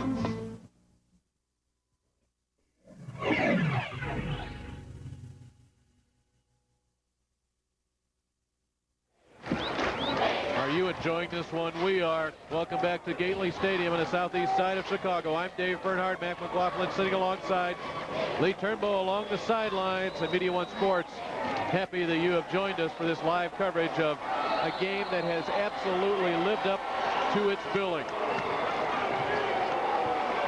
And the interesting thing about the defense now is now they've got to adjust to the tight end. That means you've got one-on-one with Brandon Johnson. We go to the fourth quarter. First down for the 43. Kirby to the air. There's the Oh my, Lance Loking left something behind. What a great route. They ran a slot with Brandon in the slot straight down the field. And Lokans went down and ran a down pattern, then come back. Watch where the ball hits him. Right, oh, he could get, that's another 8-10 yards on that route. I'd come right back at it. Second down and 10. Lokek and Johnson on the same side of the field right there at the bottom of your screen. He's going for the knockout already. Ruggiero goes right side.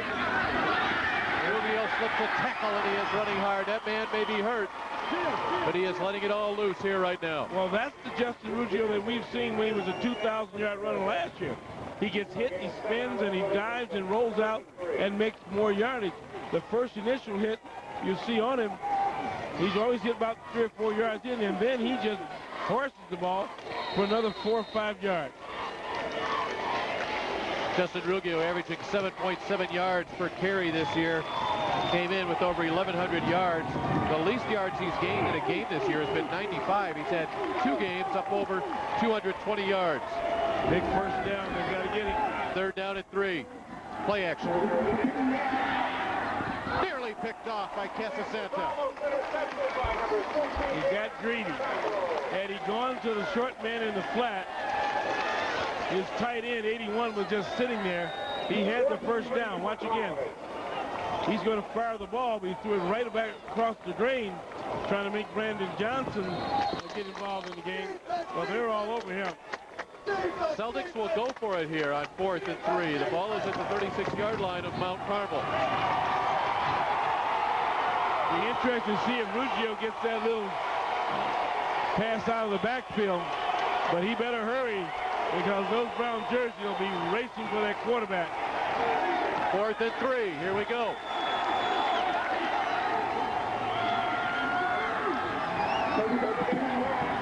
Out of the backfield, Ruggiero.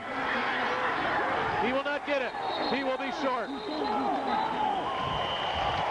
Mount Carmel will take over at their own 35-yard line. Great defense that time by Mount Carmel. They smelt that play out before Ruggiero could have a chance to get his bearings. 3 brown jerseys surrounded him. Averaging, allowing only 6.4 points per game. They are bettering themselves here tonight. Have not allowed a point yet. You don't get over 100 yards rushing or passing in a game if you play Mount Carmel here in 1998. Big drive right here for the Caravan with just a shade under 11 minutes to play in the 4th quarter. Mount Carmel leads this one 7-0. Well, they got it going with inside and out with Bolden and Smith. Bolden gets a yard. But again, here's where the mark of 2 champions come about. They know what they've got to do. I wouldn't be surprised if we might get an overtime game here, the way these 2 guys go at it. And I'm quite sure it's going to be interesting if Providence scores, or when Providence scores. Will they go for the 1 or go for the 2?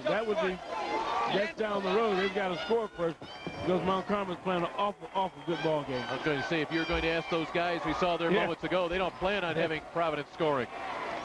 Gain of a couple for Bolden, 2nd and 8. Posey keeps. Ball. That ball's down. Now they say he was down. You know, he lost that ball. I thought I saw it on our camera here. It was going on his way down. That ball was slipping out because he had to clutch at it. Let's go. Come on. Let's go, guys.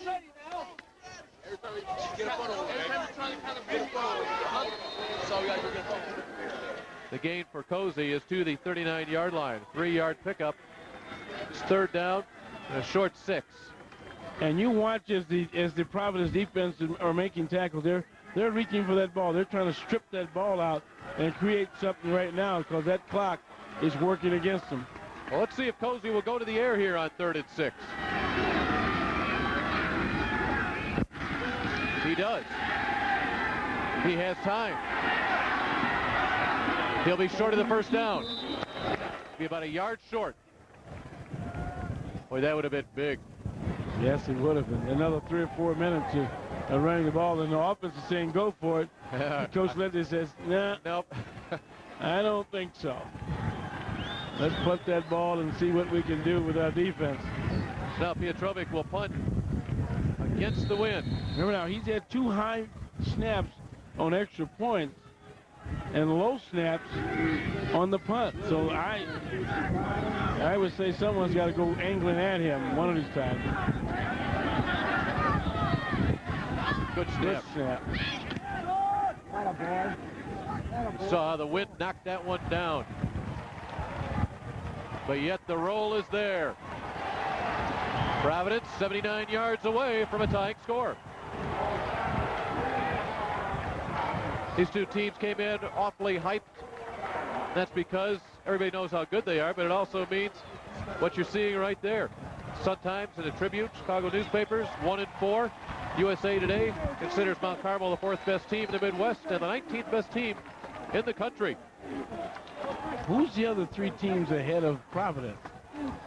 I mean, maybe Wayne, Warrenville, South End, St. Charles. Not bad. Yeah. Not bad. I'll say Mount Carmel first touched the ball at the 28-yard line. That's where Providence will take it. Now 72 yards away. Passing on first down. John makes the catch, takes the hit. Kareem Timbers laid the lumber on Brandon Johnson.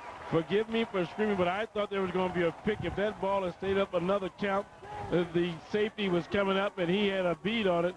It said Big Johnson snagged that ball in, and the safety just drove him to the turf. That's a 14-yard pickup. This is an excellent throw by Kirby. Plenty of time.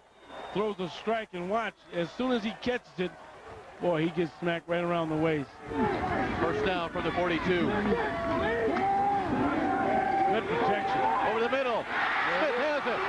John Smith dragged down at the 30. And did you see him put 2 hands on that ball? Now Kirby's getting into a nice little rhythm on these 2 passes, setting up a Ruggio draw or off tackle play. And again, the Mount Carmel again is playing. They're not getting the rush on Kirby. They've done a great job of shortening their splits in the offensive line. And Mark Warren, the fine fullback, is doing an excellent job of double teaming whoever breaks loose up the middle. 28-yard pass completion to Smith. First down for the 30-yard line. Play action. Strong. Chasing Kirby. Gets rid of it. Nobody there except some brown jerseys. Well, I could see Coach Shepner's heart was in his mouth that time when he saw Kirby standing there and big number 69 come bearing down on him. Kirby did a good job of stepping out of the way and throwing the ball away instead of taking that big loss. 7 minutes, 40 seconds to play. Mount Carmel leading Providence Catholic 7-0. And you gotta love them. They're not going conservative now. They're just put that ball up and say we're going to score, or we're going to try scoring with our bombs. It's second down as you look at the back of Jerry Schumacher, the senior outside linebacker for the Caravan. Shotgun. You don't see this much from Providence. Blindsided by the man we were just talking about, Schumacher. That time Warren missed him, and Schumacher just came in from the blind side and just labeled him. 8-yard loss on that play, and boy, that took the wind out. Watch. The good thing he hung on to that ball. He very easily could have dropped that ball because he was hit right on the pads. A loss of 8 on the play. Ball's rolling down the field. It is third down and 18. What a huge sack by Jerry Schumacher. So much for the shotgun.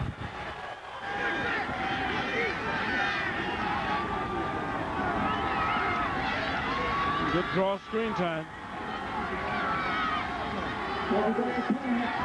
There he is. This is Kevin Mooney. Mooney has a big gainer. Mooney, great speed. Touchdown. Oh.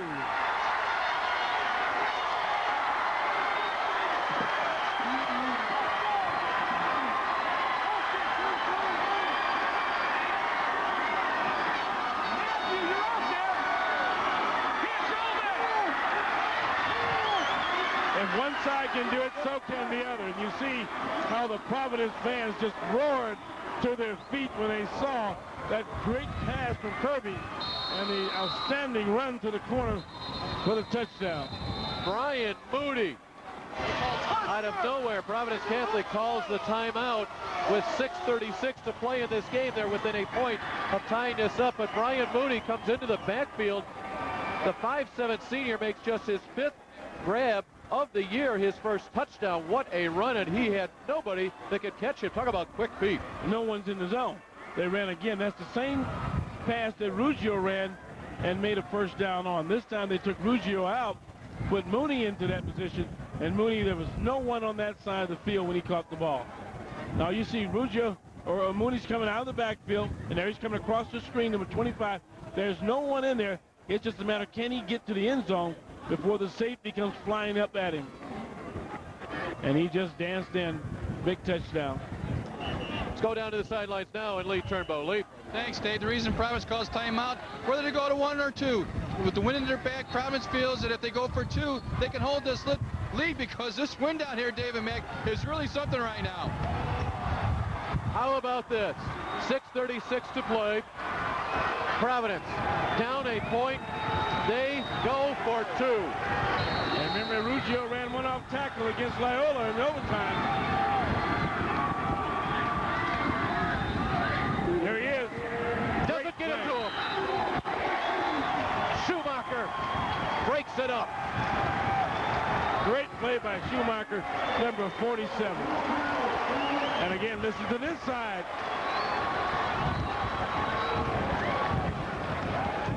And the Carmelites are yelling. Little play-action play. They're trying to get Ruggiero in the flat and watch him stick his hands up. Ruggiero was wide open on that, but great defensive play by number 47, Schumacher. And now, boy, things are really getting tense around here. With 6:36 on the clock, this ball game is far, far from being over.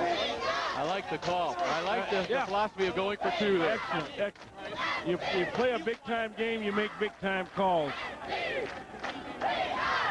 Now Providence kicking off that wind. Lee mentioned, and we've talked about it all night, how strong that wind is.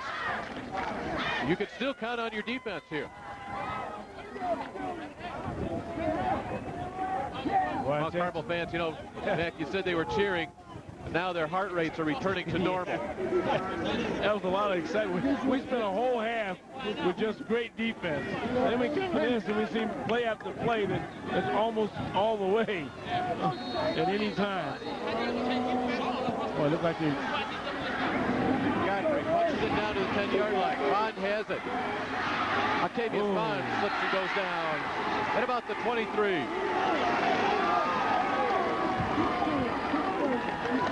Brian Moody is not a big man. He is 5'7", 161-pound senior.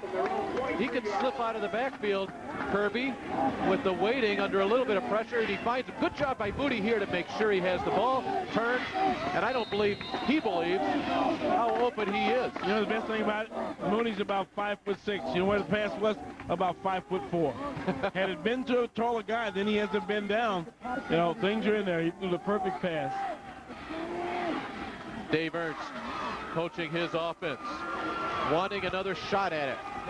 But now it's up to the Celtic defense here. Mount Carmel having the ball at their own 23. Fumble! Ball's down. Holy smoke. Providence. Man.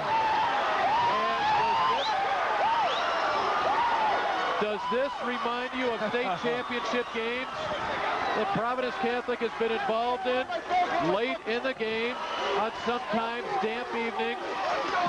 Down in Bloomington Normal, fumbles occurring at just the right time. Providence football at the Mount Carmel 27 with 6:20 left. And that happened up in the middle. It looked like they were going to make some up that. Here we see the replay. They went into the big gap. They gave it to 34, and he just flat out dropped that ball. It looked like number 21 fell on that ball. From the 27, they'll stay on the ground. Ruggiero trying to get to the corner. He does. Ruggiero along the left sideline. That whole play looked like it was going in slow motion. All of a sudden, Justin Ruggiero was turning the corner. And that's how you gain 2,000 yards. We said he's had good carries and he had bad carries tonight. But on that one, he did an excellent job. Looked like he's going to be thrown for a loss as the Mount Carmel defense just strung him out. Then all of a sudden, Justin Ruggiero just turned that corner and gained 10, 12 yards on that play. Watch again. He's got a missed tackle here. And again, good. He made a fake inside. And boy, he horsed the ball down the field. From the 13-yard line, Ruggiero, the carry up the middle. Justin Ruggiero running hard. Ruggiero down to the 1-yard line.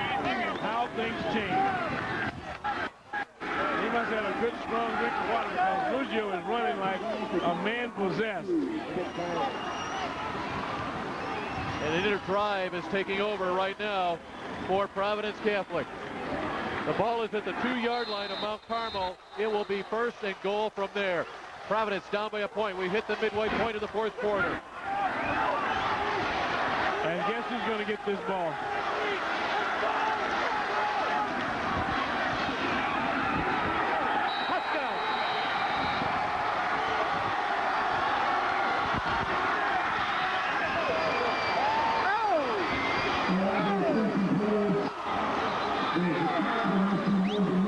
Only deserving that Justin Ruggiero carries the final 2 yards.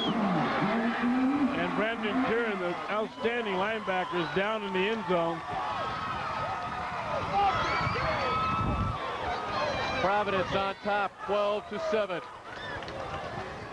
Well, I tell you, you're talking about a turn of events in a matter of seconds. Euphoria on one side, silence on the other, and then opposite and opposite. It's just a game of two great teams and fans, and Ruggiero and Kirby have done a great job of mixing and matching. He found enough left in him to go. Come on, Joe, play your hardest. Leave it all out here, guys. Back up. Providence was scoreless for 3.5 quarters. They have scored 2 touchdowns in the last 50 seconds. And how much more does Justin Ruggiero have left? Did I take Ruggiero as my pick to clip? It really doesn't matter, man. Sure Providence to go for 2. This is a big 2 right here. It's a 5-point difference. Kirby wants time. This is just power football. Justin Ruggiero, banged ribs, was banged up earlier, and now he does the banging. Look at the hit he puts on Brendan Curran.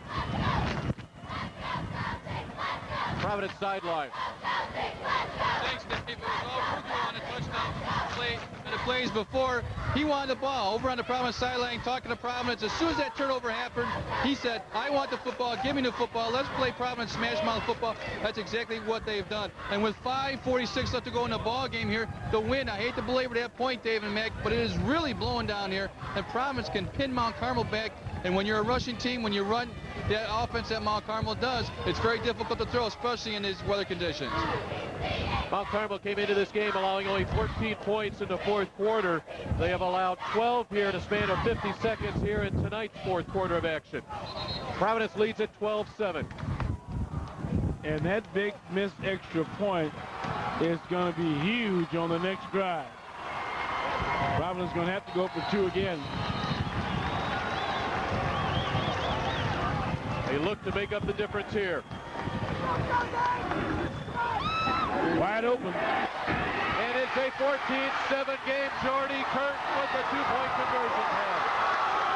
They sold that running play out, a great fake by Kirby. And the tight end was sitting there by himself in the end zone.